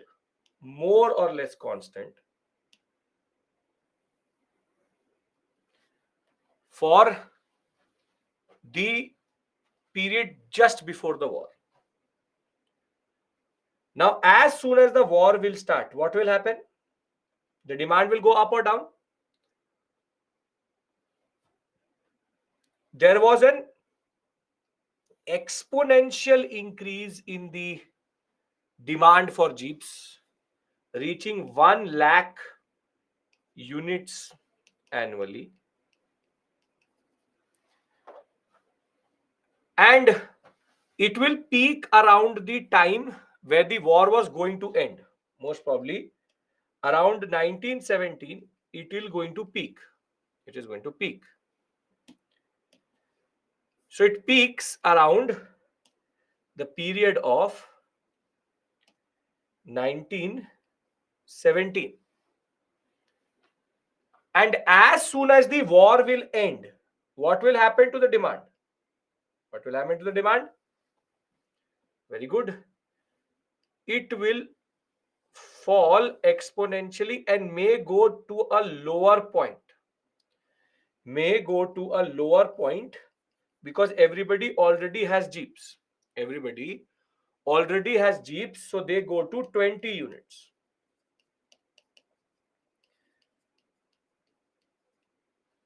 per annum. 20 units.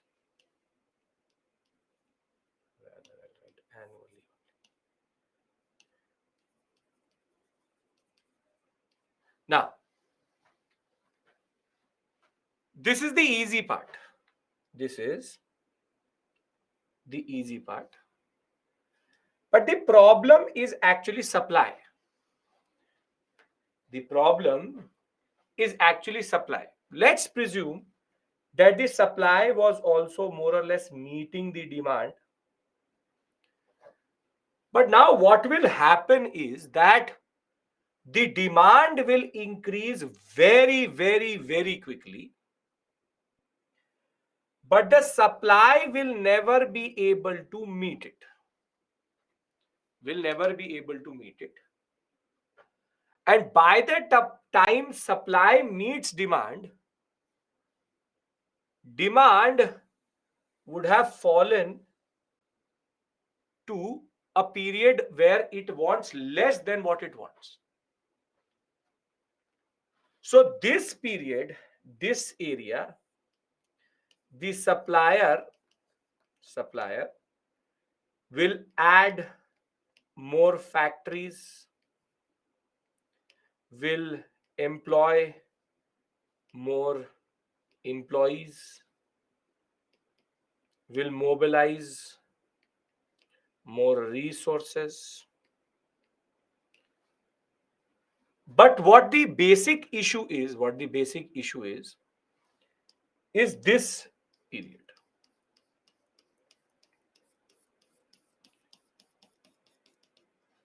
What do you call this period? What do you call this period? Yes, very good. This is called overproduction phase. This is called overproduction phase, which is that the demand has already fallen, but the supply is chasing it, and it is now trying to change itself. Now, very simply, in this phase, factories will shut down, employees will be fired,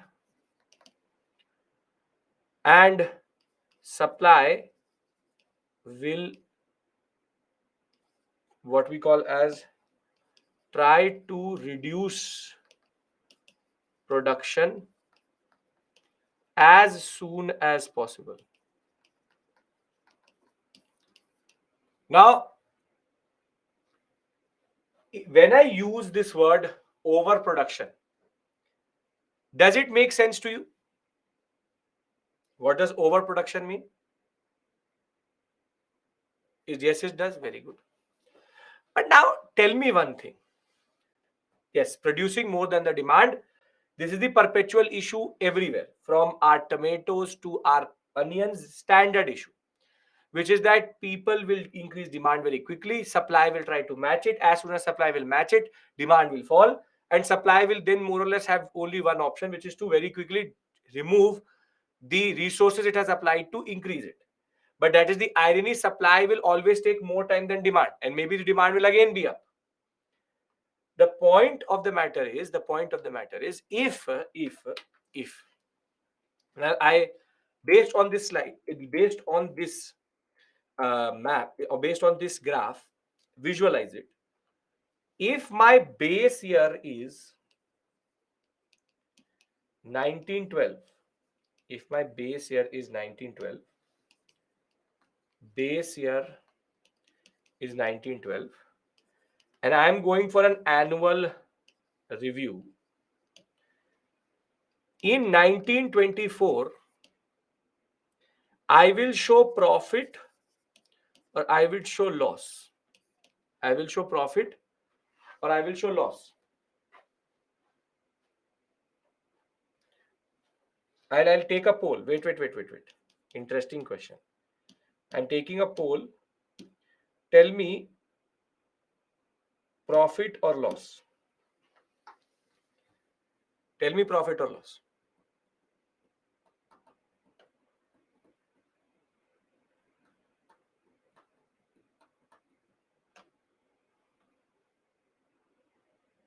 Think about it. Base year is 1912. So I will show profit or loss.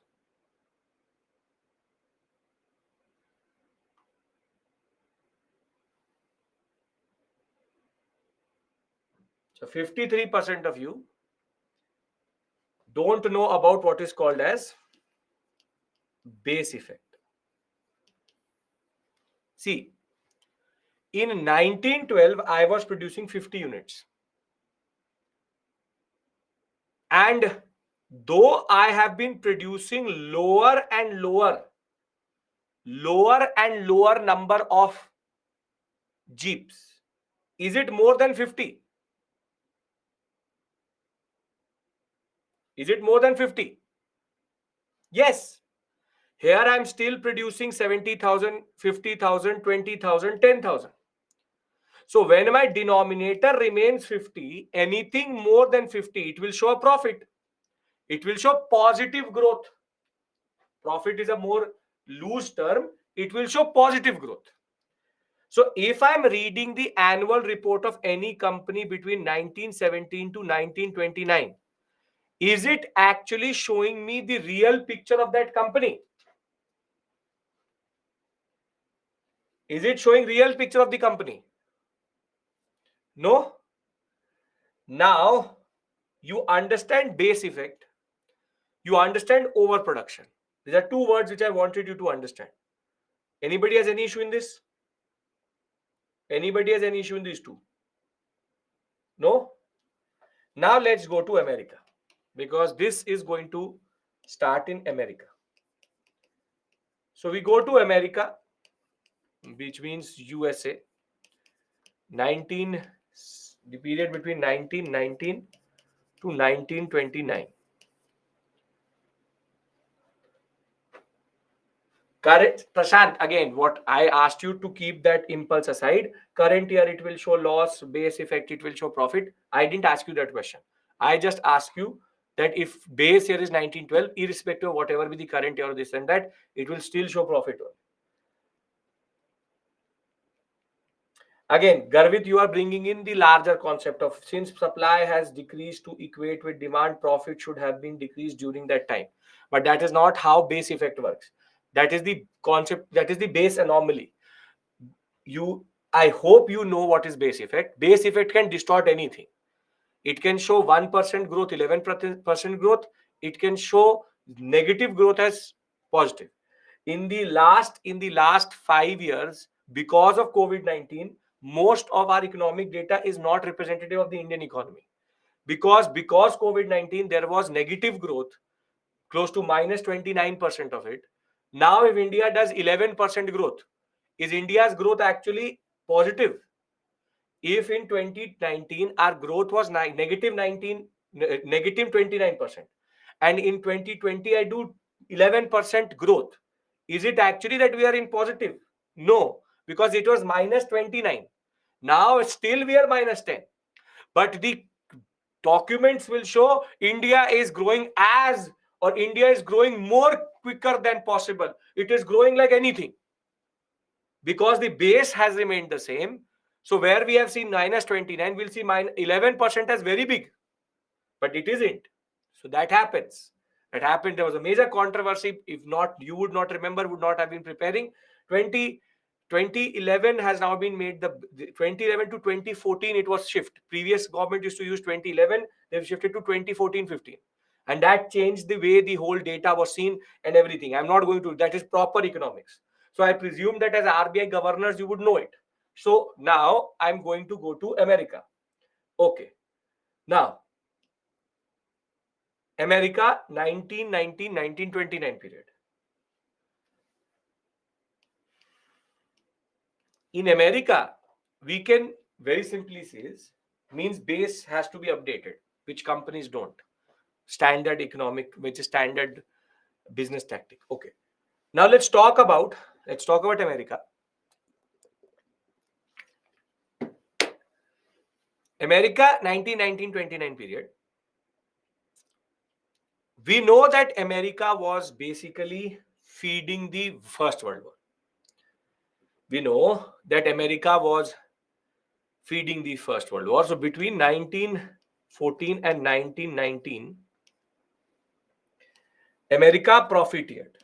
America profited. America profited from the World War One. And now what is happening in America is basically domestic overproduction, but the numbers in the books of the companies still show profit or positive growth.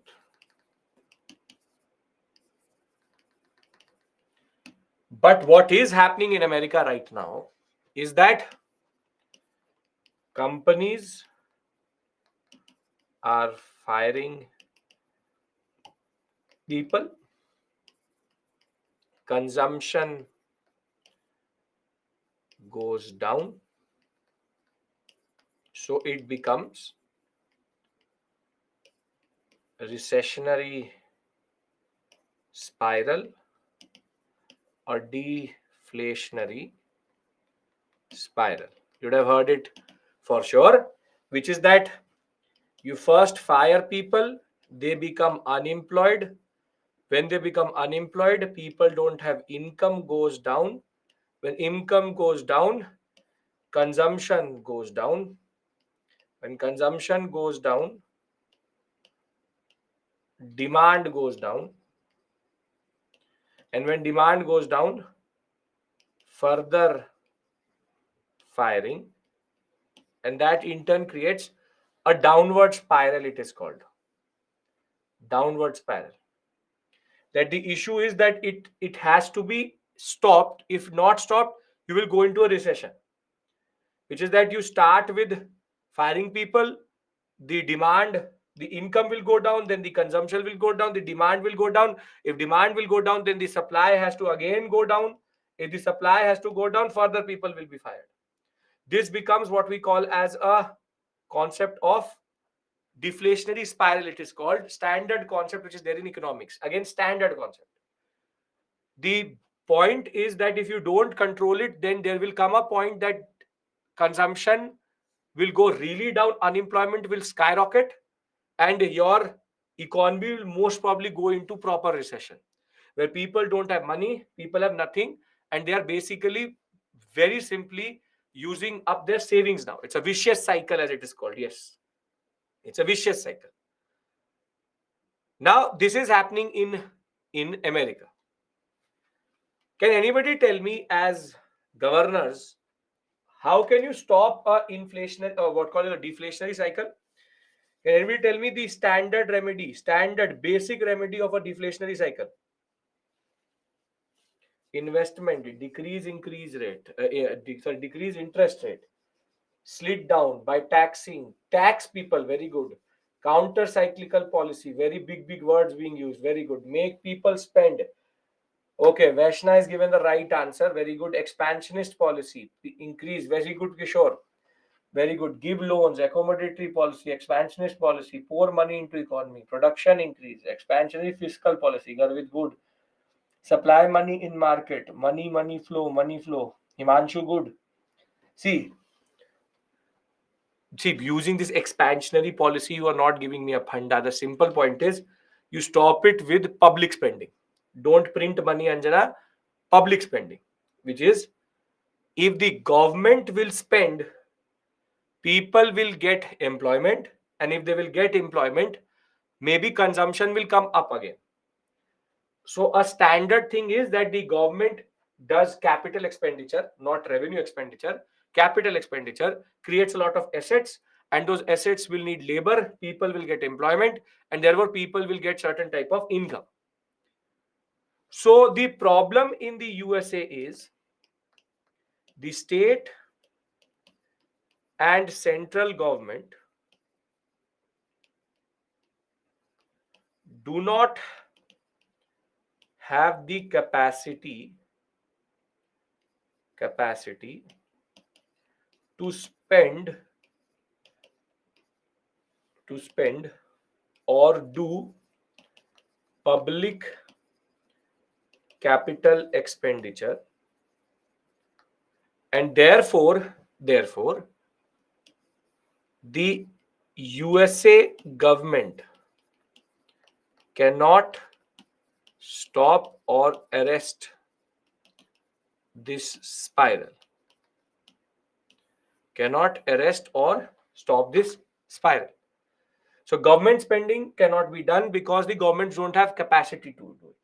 So the unemployment rate is increasing quite a lot, and consumption is falling quickly, and demand is falling further,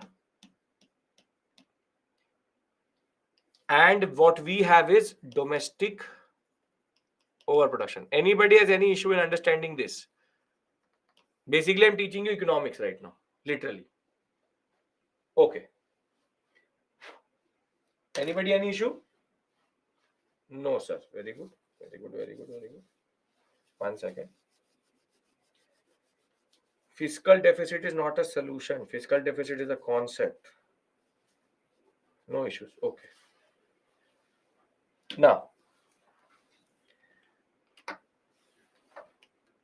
when there is domestic overproduction, there's one more solution which can keep the supplier interested, which is exports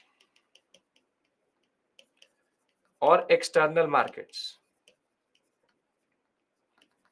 If the demand is very low in the country you are in, then export.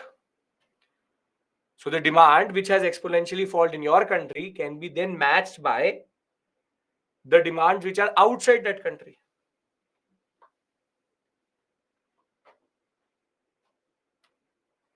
Now, the problem with exports as a solution is that during war and after it,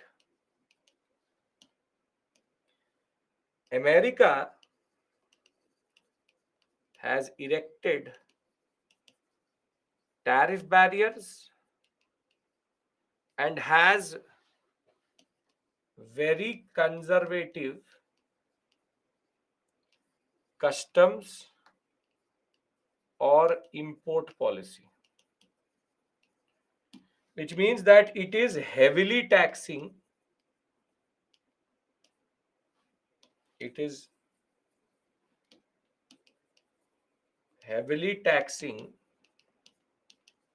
imports. So very simply, America has now become very good protectionist policy. Now the point is that if you are a European country and you are getting flooded by American goods, but you cannot export because of, what will you do? What will you do? Can't export because protectionist policy, flooded by American goods. What will you do? You are going to imitate the same thing. European countries, in retaliation, also erect tariff barriers, and they also follow protectionist policy. So now, can you see that America is basically choking? America is basically choking, but on paper it isn't. On paper it isn't, but in the real flows of what we call as economics, it is choking because its economy is in a deflationary cycle or in a spiral which is going out of control. And the biggest issue is that the state cannot stop this domestic overproduction or cannot stop the people from being fired, and export is not an option. Now the stage is set. Anybody has any issue in understanding the stage, the larger concept? Anybody any issue till this point?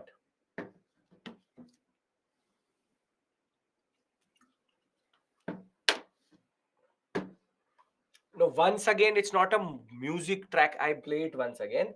What aspect you want to do it once again? So once more, you can't say randomly which is the aspect which did not make sense. I will tell you that aspect.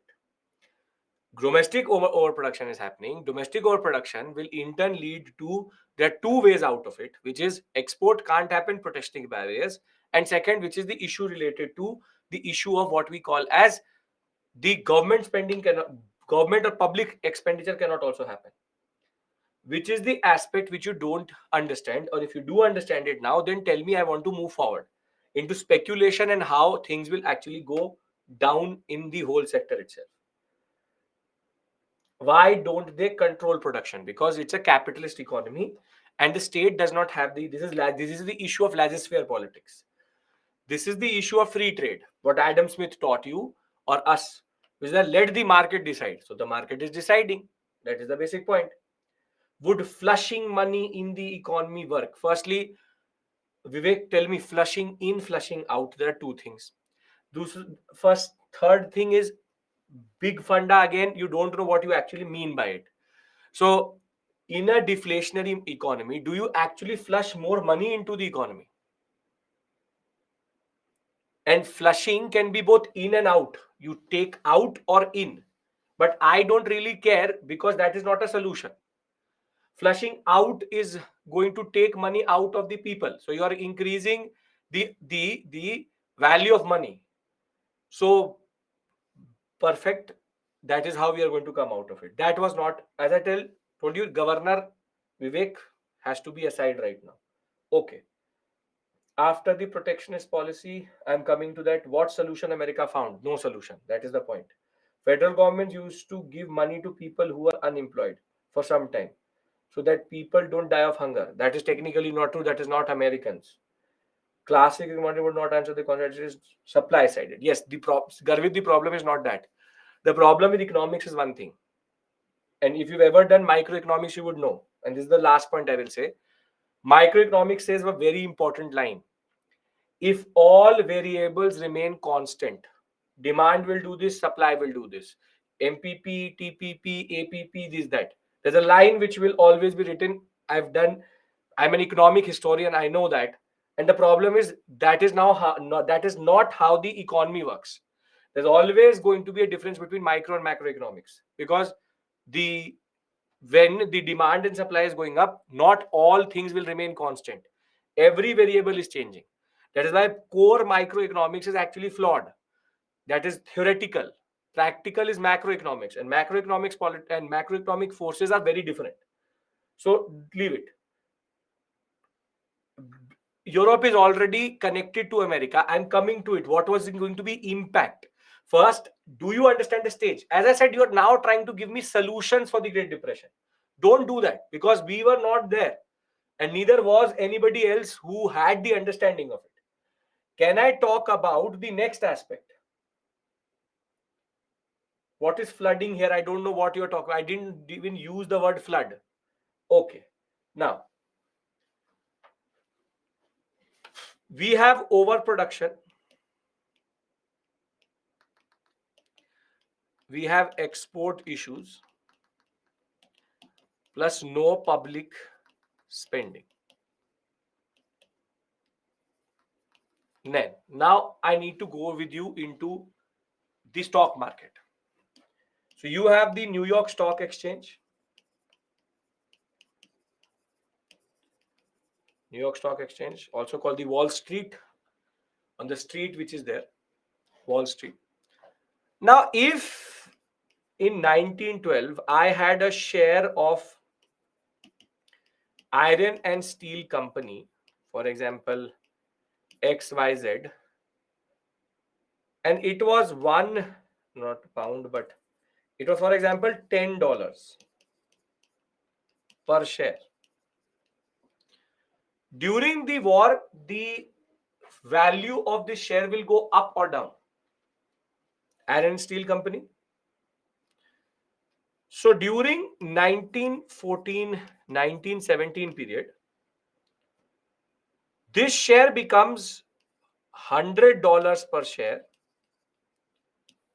because of the fact that iron and steel is a very important thing which is needed in an military situation. But tell me one thing. The development or the growth of this company is organic or artificial? Organic or artificial? Organic means natural, or artificial means non-natural. Yes, very good. It is artificial. And the point is that between 1919 to 1925, this share price still is hovering around $90. And it is because of the fact that the annual reports are showing growth because of base effect.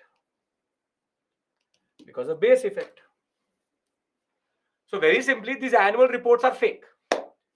Now, because New York Stock Exchange is linked to London, also is linked to France, also the French Stock Exchange, Paris Stock Exchange, London Stock Exchange, all are connected to each other. There are two types of investor in a market. One is called a long-term investor. The second one is called a speculator. It's called a speculator. Long-term investor is that he will put in his money in 1909 and he does not want profit in the short term. Profit in the short term makes nothing to the long-term investor. But a speculator wants short-term profit. He wants short-term profits. Very aggressive, very, very quick to respond to issues. Now, what is happening in the American economy is that between 1914 to 1919, a lot of speculation has been done in the New York Stock Exchange, meaning that the Wall Street is valued more than what it was. And that is all because of World War I. So let's take an example that if in 1912 the Wall Street was at $6 billion, in 1917 it is at $200 billion, and by 1919 it is still showing, for example, $175 billion. How Sensex goes ups and down, we are talking about this. Now, what happens is that by 1925-29, these speculators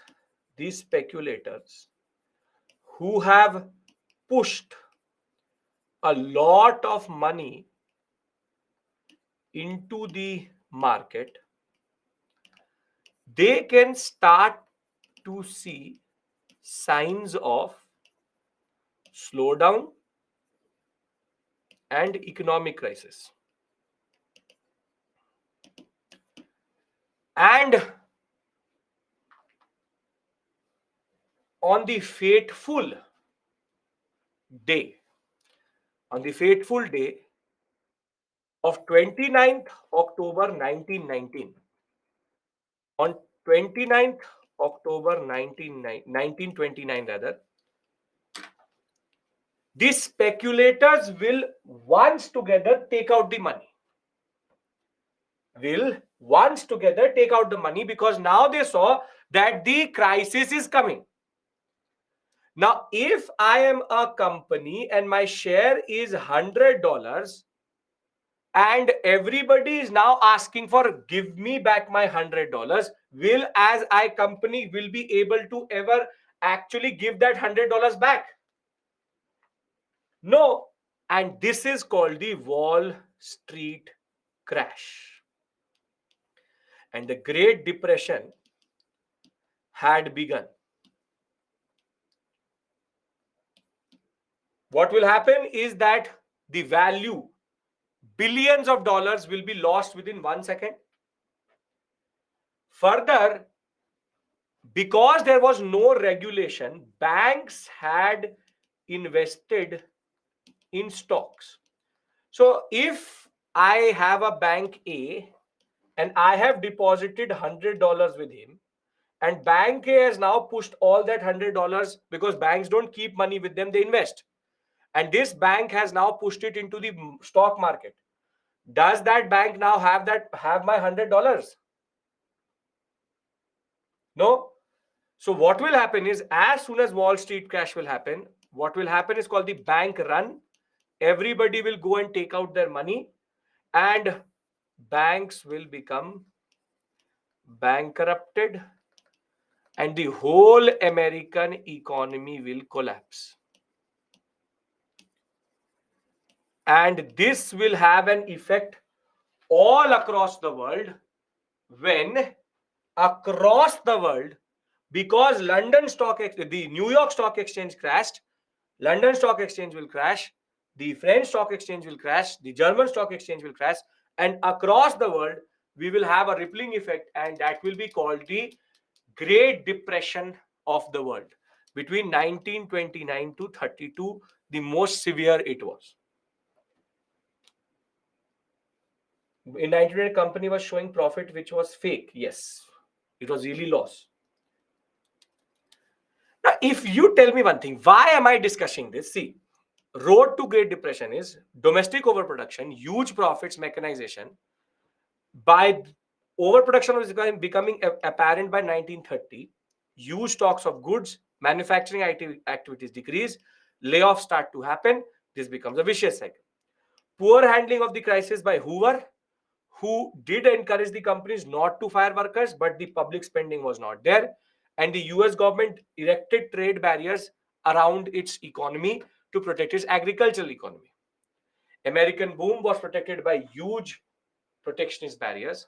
Foreign companies will then start to retaliate, and many European companies will also erect, or countries will erect tariff barriers. Great speculation gathered in New York in 1929. Stock market was valued above what market value was. Banks also speculated in absence of proper regulation. And the very first sign of stress, huge rush to sell stocks, and the stock market will crash. So the consumerism of the US after the war had led to an economic boom. Buying of shares will start to slow down by September, and this led to rumors that the boom was over, sell their stocks or sell all their stocks. And on Black Tuesday, catastrophic fall in the listed stocks, $30 billion at that point of time, lost within seconds. And this will have a rippling effect. Now, what will be the effect of this is people will basically lose a lot of money. Fiscal difficulties will be there in the US. Bank run, thousands of banks will close. The demand for goods will fall further. More unemployment. Crisis in the US will also lead to crisis in the world. And now the economic recovery which was expected after the war will not happen. And the basic point is, why am I discussing this with you? Can I discuss why am I discussing the Great Depression with you? Can I discuss why Great Depression? What was economic status of companies in 1920? Company was showing profit which was fake in books, and real which were not having very well. Prashant, it's not about showing profit. It is about a natural base effect concept. Forget about it. It's called base effect. When your base is before the war, it will, irrespective of you trying to show profit only. So people were not that it was just short-term speculators, don't even care about annual reports. I'm telling you as an annual report, the concept of base effect. But forget, if you base effect does not make sense to you, believe me that people were believing that there was growth. Okay. Now, What is the point of all this discussion? Now, tell me one thing. If there's an economic crisis, a worker will get affected more or an industrialist?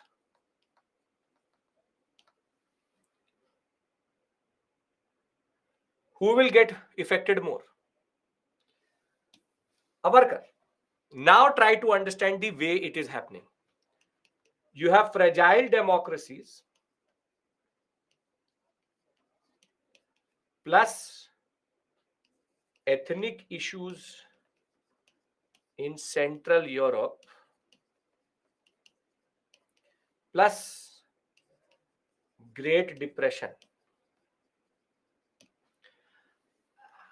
याद नहीं आ रहा है. I'm not able to remember which is that ideology which says that capitalism is useless and it is based on boom and bust and workers are the ones which will only suffer and there should be equality. Socialism. Bolshevism will become more and more relevant in Europe, and that will lead to a fear amongst the industrialists. And now the product of this is fascism. Can I discuss fascism with you?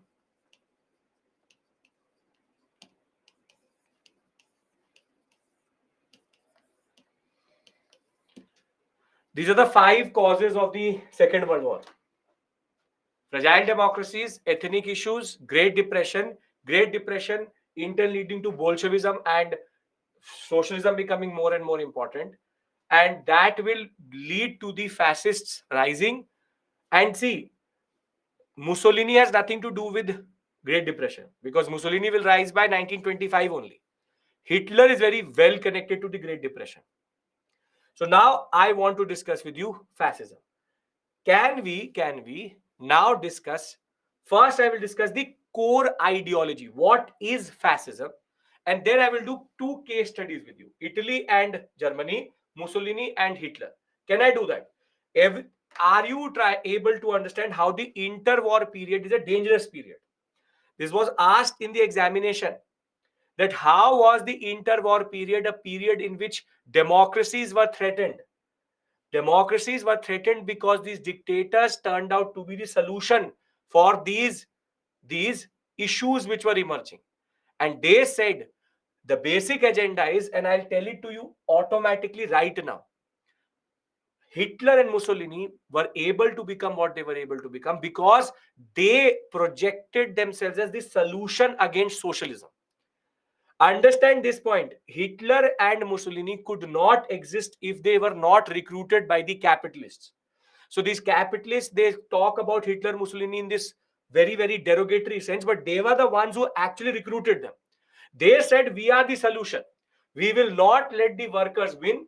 And once they were brought to power, they will use socialism as a way of coming to power, anti-socialistic attitude, and then derail everything and start to expand. And that is what Hitler is. So understand this point. The Great Depression showed to the world that capitalism cannot be trusted. And that is when capitalism was the most vulnerable. And that is also when the biggest monster, the worst monster, the one who killed 60 or 6 crore people because he had his own understanding about them, Hitler was born. So all of these things are connected to each other. Please try to understand this. Democracies will be threatened because democracies were not able to manage the Great Depression well. Whilst these people said, we are the ones who will give you solution. So can I talk about the basic characteristics of fascists or basic characteristics of fascism? How they come to power, and how they operate. Can I have this discussion with you? Come on. Yes, sir. Very good. Okay. Now, please pay attention. The first feature of a fascist is and how they actually see fascism is an ideology. Mussolini is a fascist. Hitler is a fascist, but Hitler is also a Nazi. Nazism is a little bit different from fascism, a much dangerous ideology than fascism itself. So let's talk about it. This is fascism for you in the interwar period. Fascists come to power because they use ultra nationalistic feeling to come to power, or they are ultra nationalists. What do you mean by ultra nationalists? There is economic nationalism, there is cultural nationalism, there is something called linguistic nationalism, there's something called rotten nationalism. But what fascists are ultra nationalists. And ultra nationalists, everything is justified in the name of the nation. You can be killed or should be killed, and you should kill someone, or any act is justified in the name of the nation. In the name of the nation, it is I have to kill every British citizen. It is an inhuman act, but it is justified because it is in the name of the German nation. So what the fascists use is a feeling of betrayal or revenge or humiliation to use the people. Italy humiliated, was not given Trinotristeria. Germany also humiliated. The Treaty of Versailles. That is why I say that the Treaty of Versailles is the worst treaty possible, because it created the breeding ground for ultra nationalists in these areas, who said that we will burn every French citizen because they took our Alsace and Lorraine. Killing in the name of the nation, getting killed in the name of the nation. You should be ready to fight. You should be ready to kill, irrespective of whatever your values are. Nationalism till a point is a good thing. But ultra nationalism is dangerous because fascists are manipulators. They are manipulators. They play with the people. They don't believe in that emotion. They don't believe in that emotion, but they use that emotion. They use that emotion. Yes, you want revenge, I will give you revenge. This is what Hitler did, right? Hitler said that the German nation has been brought down, and he introduced a concept, Lebensraum. Lebensraum is breathing space, that the Germans are feeling suffocated in this new nation created by the Treaty of Versailles. Let me bring all Germans together, and for that, if I have to kill somebody, I will kill. Hitler didn't care about anything. Hitler did not care about Germany also. He's an Austrian. But the point is that he is using the feeling to basically come to power. They can do anything and everything to come to power. Do you understand the concept of ultra nationalism? That is a projected feeling which is there. It's proper manipulation, brainwashing. Do you understand what is ultra nationalism? Yes? Okay. Russia is using ultra nationalism for the Ukrainian crisis. They're literally using ultra nationalism, that we were humiliated by the NATO. So we will now take it back. We will take what is ours, the USSR part, Ukraine. Ultra nationalism. Sudan ultra nationalism, Mali ultra nationalism, China does ultra nationalism in certain places. Ultra nationalism exists. Trump is an ultra nationalist. Make America great again. When was America great? but make America great again. Everything fair, we using shield of, everything is fair whilst we use nationalism as a concept of justifying it. Very good. Is this making sense? Hyper nationalism, you can say. Ultra would be a bigger word than that. Yes, terrorists are brainwashed with this ultra nationalistic propaganda coming from Taliban, coming from Afghanistan, Pakistan, sure. Okay. Now, fascists argue that they are anti-socialist, pro-capitalist, and conservative.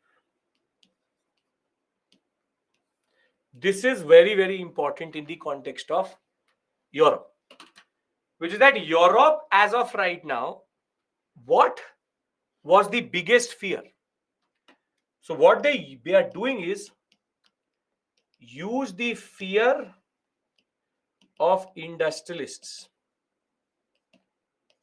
of socialism, to fund their campaign and projects and come to power.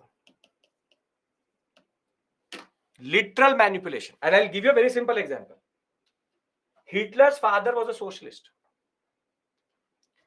Hitler's father was a socialist. But he said, when I look at a Russian, when I look at a Bolshevik, my blood boils. The party which he became the president of first was called the German Worker Party. And I'll tell you, Nazi, N-A-Z-I, is not a word. It is an acronym. The acronym basically is NSDAP. If you translate it into, or rather you translate it from German, which is NAZI, NAZI will become NSDAP. And this is the party which basically Hitler fought with. And you know what is the full form of NSDAP? National Social Democratic Party of Deutschland, of Germany. So this Nazi word has socialism into it. But Hitler used this propaganda to come to power. Right? Are you getting my point? What is the concept of anti-socialism, which is using the capitalist fear, because you need money to come to power. And that is the basic point. What was Hitler's hidden interest? Power. Power corrupts. You want power. If you're asking hidden intentions, it is all ego and power. These 2 points clear. Who funded Hitler? All these capitalists of Germany. Can I talk about the next 3? Interconnected. They're ultra-nationalists, they're anti-socialists, and they tend to be pro-capitalists. For ultra-nationalism, can we use narrow nationalism, which creates... No. I'm using a bigger word. You want, use a smaller word. Ultra-nationalism, which is extreme form of nationalism. Hyper se bhi bada word hai, ultra. So ultra-nationalism. Poco, ultra, F, this, that. Get this point. Ultra-nationalism is the highest, the worst form of nationalism. A lot of you are not saying yes or no. I need to know if you are following this. You will not find it in books. All my years of experience of teaching modern Europe, I am bringing all these points to you. You will not find this in any book. Norman Low and all will also not talk about these things. Right? Okay. Now, again, once more, people who say once more, irrelevant question. Tell me, what is it not making sense? Ultra-nationalism, feeling of betrayal, revenge is used to justify anything in the act of nation. For fascists are anti-socialists at this point of time because they need to project that, to use the fear of the socialist, to use the fear of the capitalist to come to power. Once more, done. Okay. Third, fourth, and fifth. Nationalism is a good thing, but after a point becomes problem. Serbian nationalism was a problem. German nationalism was a problem. Till a point, being you love your country is a very good thing. But if I say that this container has 1000 X nationality and you have the chance to burn that nationality, and you say, yes, I have no guilt in doing that, then that type of nationalism is dangerous. Because then you are technically talking like an ultra nationalist. Humans killing humans is not a good thing. Nations are born later. You are first a human first. Leave all this peace talk, makes no sense. Okay, 3, 4, 5. Fascists manipulate the media and print medium to propagate their ideas, and they very quickly change their tone or idea if not accepted. Meaning, today they will say, I love you. But if that is not popular, they will say, no, I hate you. So they are not the ones who can be trusted when it comes to propaganda. Today they will talk about, yes, yes, perfect, you are the best, you are the best. Tomorrow they will say, you are the worst. It needs to suit them. This is what Mussolini used to do. I will tell you. Mussolini in the beginning said that when I will come to power, I will make Italy a republic. The Italian king became sad. He said, who is this Mussolini guy? I want him out. So next day he comes to the media and galat. Somebody mispronounced, misappropriated. मैंने कब बोला? When did I say? I said when I come to power, I will make Italy a constitutional monarchy. कहीं किसी ने somebody's done something to the media. मैंने तो बोला ही नहीं है. I didn't say it only. You should change track very quickly change. Literally change track quickly. One sweet speech he said, Pope is useless. I will burn the Vatican City. Pope said, stop all the ceremonies of Mussolini. Next day he said, if the Pope was in front of me, I would be Sastang. I would worship him. Standard, all politicians are the same. All politicians are the same. Opportunists. So fascists are like that. They change their track very quickly. Fourth, they propagate and work via the cult of a leader. One man is the solution. The man with the iron fist. The cult of Mussolini. The cult of Hitler. Mussolini sneezes. He doesn't sneeze. He sneezes, gold dust comes out. This is called the cult of the leader. They are extremely good at creating an image of a leader.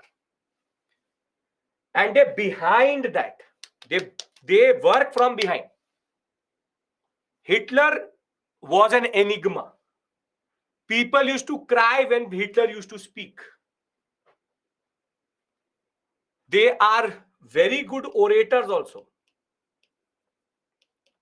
Very good orators. Meaning they are very good at speaking. Very good orators. They know how to say what they need to say. And last is, they believe in totalitarian state, which is a state which controls everything. Total control over society.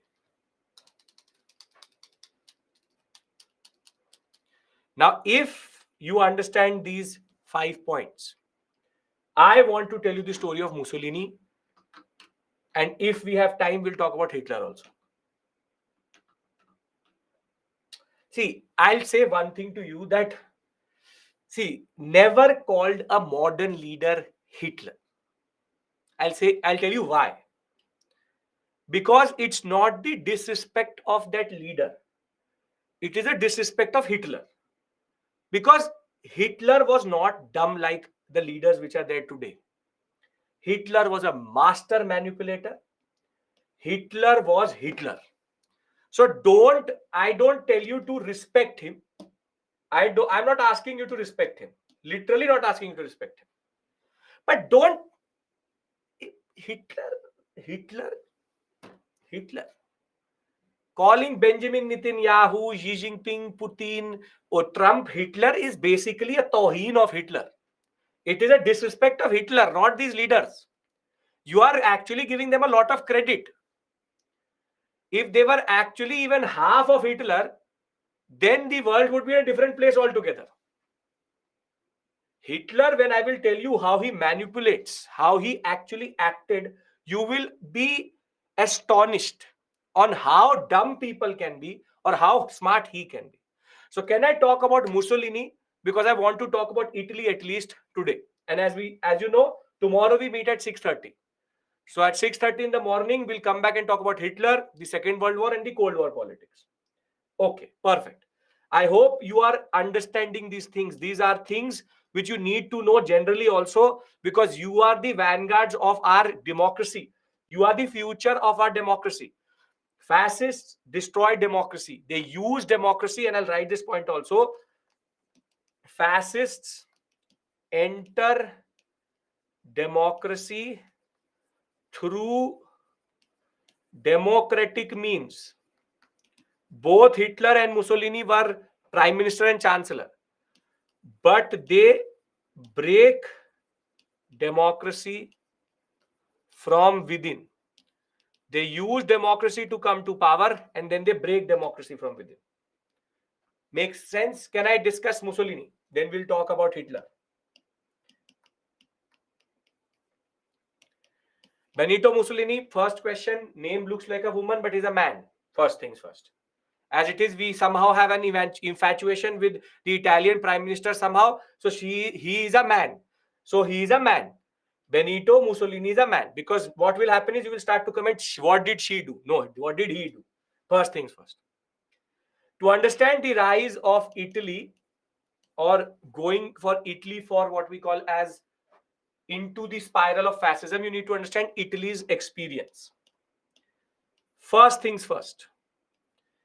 The biggest point is there is a certain context in which Mussolini became popular or was possible. Monica, I will show it to you. What is the last characteristic?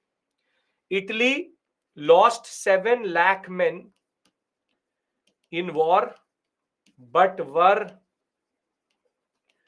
not given Trentino Trist area or any islands.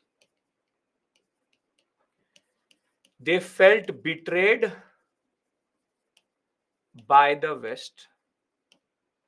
This is easy. Thereafter, second is Italy took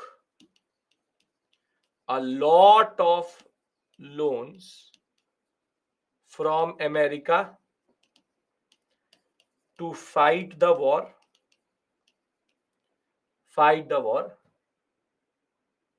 And now it was time to repay. Don't have money. 1919, 1924,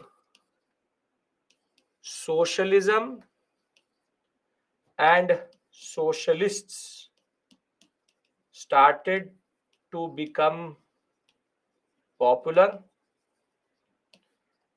General strikes were common. Industrialists scared. But something which is common to Italy and Germany both is their democratic experience was bad. And I want to discuss this concept of why. So you see, I'll talk about Italy. I'll read these points to you. Simple, straightforward point. Disappointment of Italy's gain from the First World War. Italy had been promised tryst from Austria, some Aegean islands, and protectorates from Albania, never given. 7 lakh men had died, but nothing which they fought for actually came to them. Heavy wartime borrowing from the US, value of lira, which is their currency, will depreciate, and massive unemployment will be there in Italy. Thereafter, between 1919 20, rapid industrialization will happen after 1870 that will lead to socialist parties developing. Strikes became more violent. Russian Soviet type factory councils came up, and the prestige of the government sank because private property could not be protected. Industrialists are very, very, very, very nervous. Now, can I discuss this point, which is contempt for parliamentary system? Can I discuss this point? It is the issue with the democratic experience. Everybody is following me. I've read it out to you also so that there is reinforcement. Yes, come on. Okay. Now, the problem with Italy very simply was that democracy was based on proportional representation. And if you are a new country with new democracy, never go for proportional representation. That is why our constituent assembly chose first past the post system and not proportional representation. For the people who don't know what is FTTP, which is first past the post system, and the concept of proportional representation, very straightforward. Very straightforward. I will discuss. So there is A, B, C, and D. 4 candidates are there. Total number of votes is 100. So this person gets 10, this person gets 20, this person gets 50, this person gets 50. Rather, let's keep it closer. Let's keep it closer. This person gets 20, this person gets 20, this person gets 30. So very simply, can't happen that way. Okay, let's keep it 20. 20. So now 40 is with D. Who wins the election? Who wins the election? D, because he has more votes than ABC. First past the post system. Get one more vote than the next person. Then the next person. But if I look at the vote share, does he actually represent the majority? Does he actually represent the majority? 60% of the people did not want him to come to power. Only 40% supported him. But with first past the post system, it's a simple system. You can very quickly get candidates elected and it's easier to form governments. Now, if this would have been proportional representation, what would happen? The votes would not have mattered, the seats would have mattered. So what would happen is that 20 seats would have been given to this, 20 seats to him, 20 seats to him, 40 seats to him. But the problem of proportional representation is that majority forming is very difficult. And this is what happened in Italy. With multiple parties, nobody got a clear majority only. Nobody got a clear majority only. And their experience of parliamentary democracy was really bad, was extremely bad. What they saw was that with universal male suffrage and proportional representation, with multiplicity of parties, no government could achieve a majority. Successive short-lived coalition government and policy paralysis. Basically, the conclusion which the Italians came to was democracy equals to instability, leads to policy paralysis. But is this true? It's not true. But this is why we should actually revere and worship our Constituent Assembly, that they actually did not choose something like this for India. Because what is common between Italy and Germany is the same thing. Germany also had a proportional representation system. And both Italy and Germany, everybody came to the conclusion that democracy equals to instability. So there are 5 points at play here. First, that they were felt betrayed, ultra-nationalism. Socialism was rising, so anti-socialist you can be. Thereafter, you do have an economic crisis. And now one thing is very, very clear. Democracy equals to instability. Anybody has any issue in these 4 points? If any issue, you tell me the point number. Don't say repeat. Tell me, because then I want to tell you the story of Mussolini. Anybody, any issue till this point? There are only 4 points, then how can be the 5th point? Third point. Third point is that very simply the repayment of the loans need a lot of money. That money is not there. They bankrupted themselves in fighting the war. That will create economic crisis. Fourth point, democracy equals to instability. Because of proportional representation and multiple parties, they were never able to come together. And the democratic experience was multiple prime ministers for 2 to 3 months. So it was 3 month one, 3 month again, 5 month. There was no stability. So people tend to stop believing in democracy. There is no belief in democracy. Understand this point? Yes? 3 I've discussed, 4 I've discussed. 1 is that they fought in the war and they felt betrayed because they did not get what they wanted. Can I talk about Mussolini? Okay. Now, Mussolini was a journalist. He was a journalist, knew how to talk very well, very, very, very, very well. And see, Mussolini is an opportunist. So what he does is that he forms his party, which is called the Fascist Party of Italy. He can see that in Italy, the right ingredients are there. And why is he calling it fascist? Because it is based on the word, Italian word, fasces. Fasces is this symbol which you see here. This is the Roman axe. The Roman axe is called fasces. And fasces is a symbol of power in Roman, or what we call as Italian history. So the party which is formed in 1921, the National Fascist Party of Italy, is based on this symbol, the axe of ancient Rome. So he knows what he's basically doing. But why Mussolini is interesting is because Mussolini knew how to mock people. He used to give certain speeches, then he used to do certain type of mockery, then he used to had a certain type of routine. So people used to love to hear him generally. But the Tandav which Mussolini will start is not in the 1921 period. But before this only, the party, he had differing manipulative lines. As I said, as a party president, he used to say Italy as republic. The king got angry. He said Italy as constitutional monarchy. As a leader, he used to say, I am the solution. I will give you stable government. Give me power. I will give you stable government.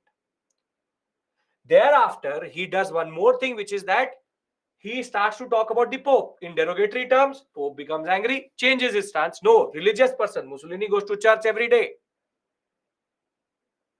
But in 1922, there is a major moment in which the Socialist Party of Italy calls for a general strike. A general strike is called, in which it was a major general strike across Italy itself. Now, Mussolini sees this as an opportunity. And he says to the government, randomly, nobody, random person speaking, Mussolini says to the government, the prime minister is a person called Louis Facta. And he says to the government, if you don't stop this general strike, I will do march on Rome. I will do march to Rome on Rome. So, and I will then capture power. No one cared. Because who is Mussolini? I can have an advertisement in the newspaper saying that if the unemployment in India is not 0%, I will march to Delhi. No one cares. Neither did anybody care. So the general strike will go as it was planned. But this gave Mussolini an opportunity. Whilst the government was not able to do anything about the general strike, he will do his very shabby looking march to Rome, in which his party, his Mussolini, the fascist party members, along with, and there used to be a very interesting feature, all parties used to have a paramilitary wing. Armed men used to be there as part of the party itself. That's just something which was common in Russia also and in Italy also. So his very loosely armed men, and he with a very small crowd, 10,000, 15,000 people, he will march to Rome. And then he will stand in front of the parliament and say, Louis Facta, you give me power, you are useless. Now, Louis Facta is told by the security that there's a person called Benito Mussolini who's screaming on the top of his voice outside the parliament that give me power, and you are useless, you are useless. So, Facta reaches this procession and he says to Mussolini, Kaun hai? Who are you? You have not fought an election. You are not a person who's even won a single vote. You have not won a seat. What are you, sis? March to Rome, march to Rome, give me power, give me power. You come to the democratic process, and there was less chance of him winning right now. But the king, Victor Emmanuel II, he will get to know that Mussolini is standing in the gate of the parliament asking Facta to resign. So the king will intervene and say, Are, Mussolini, you are standing here. He says to the parliament that let's give Mussolini a chance. And this is the irony here. Fascists only need one chance. He said that, see, Facta can't do anything. Your democracy is not working. Let us give Mussolini a chance. Without even contesting election, he will be made the prime minister. And it was just that, chance de dete. Kya hi kar lega? What will he do? What is the worst he can do? And you see what worst he will do. Mussolini was actually given power randomly. And as soon as he will come to power, what he will do is, he will now start to play with the laws. And he will introduce what are called the Acrebo laws. You don't have to know the provisions. But what the Acrebo law does is that it reduces the representation of workers. And now he says, you are questioning me that I am a prime minister without election. Karwa lo election. Do the elections. But he's already rigged the electorate. And now what happens is his fascist party wins a lot of seats. And by 1923-24, he emerges as the single largest party in the Italian parliament under proportional representation. And now once he's done this in 1925, he now changes the constitution. He says that the prime minister is only answerable to the king, not to the parliament. And I can rule through what are called decrees, that the prime minister, without even passing laws, can just rule through decree. He will dilute the democracy of Italy. And in 1925, he will claim himself as the Deuce. Deuce is the word for dictator. And he will emerge as the first fascist leader in Europe, based on the ideas of manipulation, based on the ideas of anti-socialism, based on the ideas of corporatism, or what we call as pro-capitalism.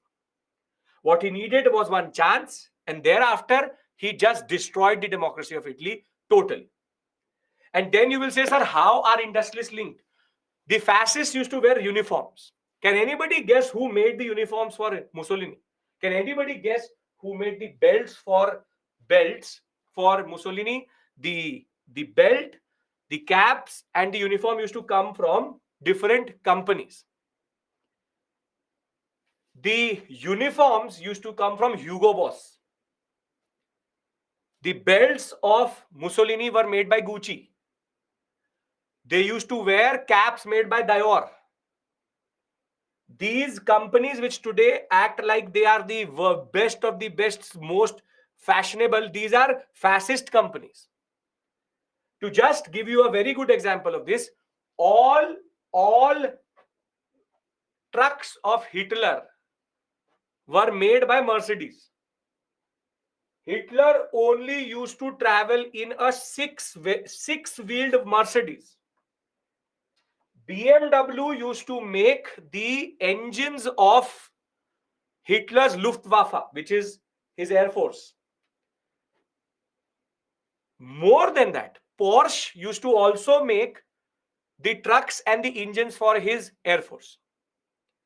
Rolls-Royce and Bentley, two companies from England, used to make engines, and Bentley till today makes, and Rolls-Royce till today makes engines for aircrafts. All these big German companies, these big English companies, this big, what we call as, yes, Ford in America, all these big companies which exist today, all of them have blood on their hand because they literally funded these fascists. And this is what you do need to understand. Volkswagen director, the one who actually founded Volkswagen, was Hitler's first urban minister. That he was given the task of urbanization of urbanization of Germany. The autobahns which you see, the highways of Germany, which are very, very popular, were actually constructed by the Volkswagen person, or the president of Volkswagen. He later became the founder of Volkswagen. These companies don't exist in isolation. Understand this. Just to complete this story, and thereafter we'll meet 6:30 in the morning. Remember, tomorrow 6:30 morning, 6 to 11:30 we will meet. I'll give you a half an hour break to have your breakfast, but generally let's talk about Mussolini, and this is what we will do. Last thing is, yes, Ford was very, very, very, very anti-Jew, anti-Semitic. Yes, he promised a stable and strong government, embraced an anti-socialist agenda, and guaranteed law and order. He received support from wealthy businessmen and middle class. The Pope also supported him when he made conciliatory speeches. The king supported him when he dropped the Republican agenda. And therefore, the party had a strong nationalist and corporatist agenda with the aim of promoting Italian greatness. So, how did he actually capture power? There was a general strike which was called in summer of 1922. The socialists wanted a general strike. The current government had no confidence or no way of stopping it. The fascists want the government to stop it. If not, they will do March to Rome in October of 1922. The March to Rome is going to happen in October of 1922. Poorly armed black shirts, the paramilitary wing of the fascists, will join the march. Prime Minister Facta was also prepared, or was preparing for countering the demonstration. King Victor Emmanuel III, not second, Victor Emmanuel III will invite Mussolini to form government in Italy. Thereafter, it's the way he captured power. The king gave Mussolini special powers to deal with the crisis. Agrebo laws will be passed in 1923. Two-thirds of majority will come to him automatically. By 1924, because of the Agrebo laws, he will get majority in the parliament. All opponents were killed, imprisoned, and murdered. Mussolini made new changes to the constitution. Prime Minister was only responsible to the king. He was then able to rule through ordinances, if you want to say. Electorate reduced to 1/4. And in 1925, he will proclaim himself as Deuce, the dictator of the Italian Social Republic. Done?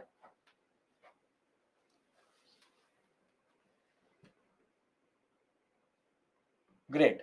Perfect. Thank you. I will see you tomorrow, 6:30 to 11:30 in the morning. We make up for the Tuesday class, 1 hour extra I'm taking to make up for whatever we've lost. And on 3rd October, last class. As you know, you can send all your doubts for the doubt session on 7th October. Just send it to islive@byju's.com. Put in doubt session world history. Okay.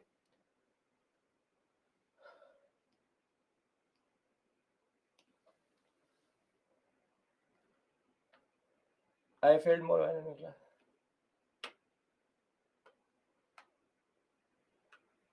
Well, Garvit, I bring in that Delhi University type of style of teaching. Why not? Okay. Please ask questions after the class. Meaning, why didn't Suraj, significance of Russian Revolution is all of this? Is yes, if you have doubts for tomorrow, I am answering doubts as we go on. But doubt session specifically is there also for 7th October. After a week, if you start to forget things, you can ask me things. Yes, they are pushing their name in the pushing their ideas in the name of fascism. We will pick up here. Tomorrow we have extra class. The SMEs push the time also. 1/3. I would have said 1/3. It may be 1/3. Sure, why not? I said 1/4. It says 1/3. Very good. Okay, NCRTs for this is not must. There are no NCRTs for this. See you tomorrow, 6:30 a.m. and we finish the Cold War till tomorrow. Thank you. Take care. Ask MCQ questions for practice. Monica, world history is mains oriented. I will do previous year questions with you tomorrow. MCQ questions will come from prelims oriented topic. So this is not a prelims oriented topic. That is why I don't do MCQ questions. So I hope, Monica, you understand, right?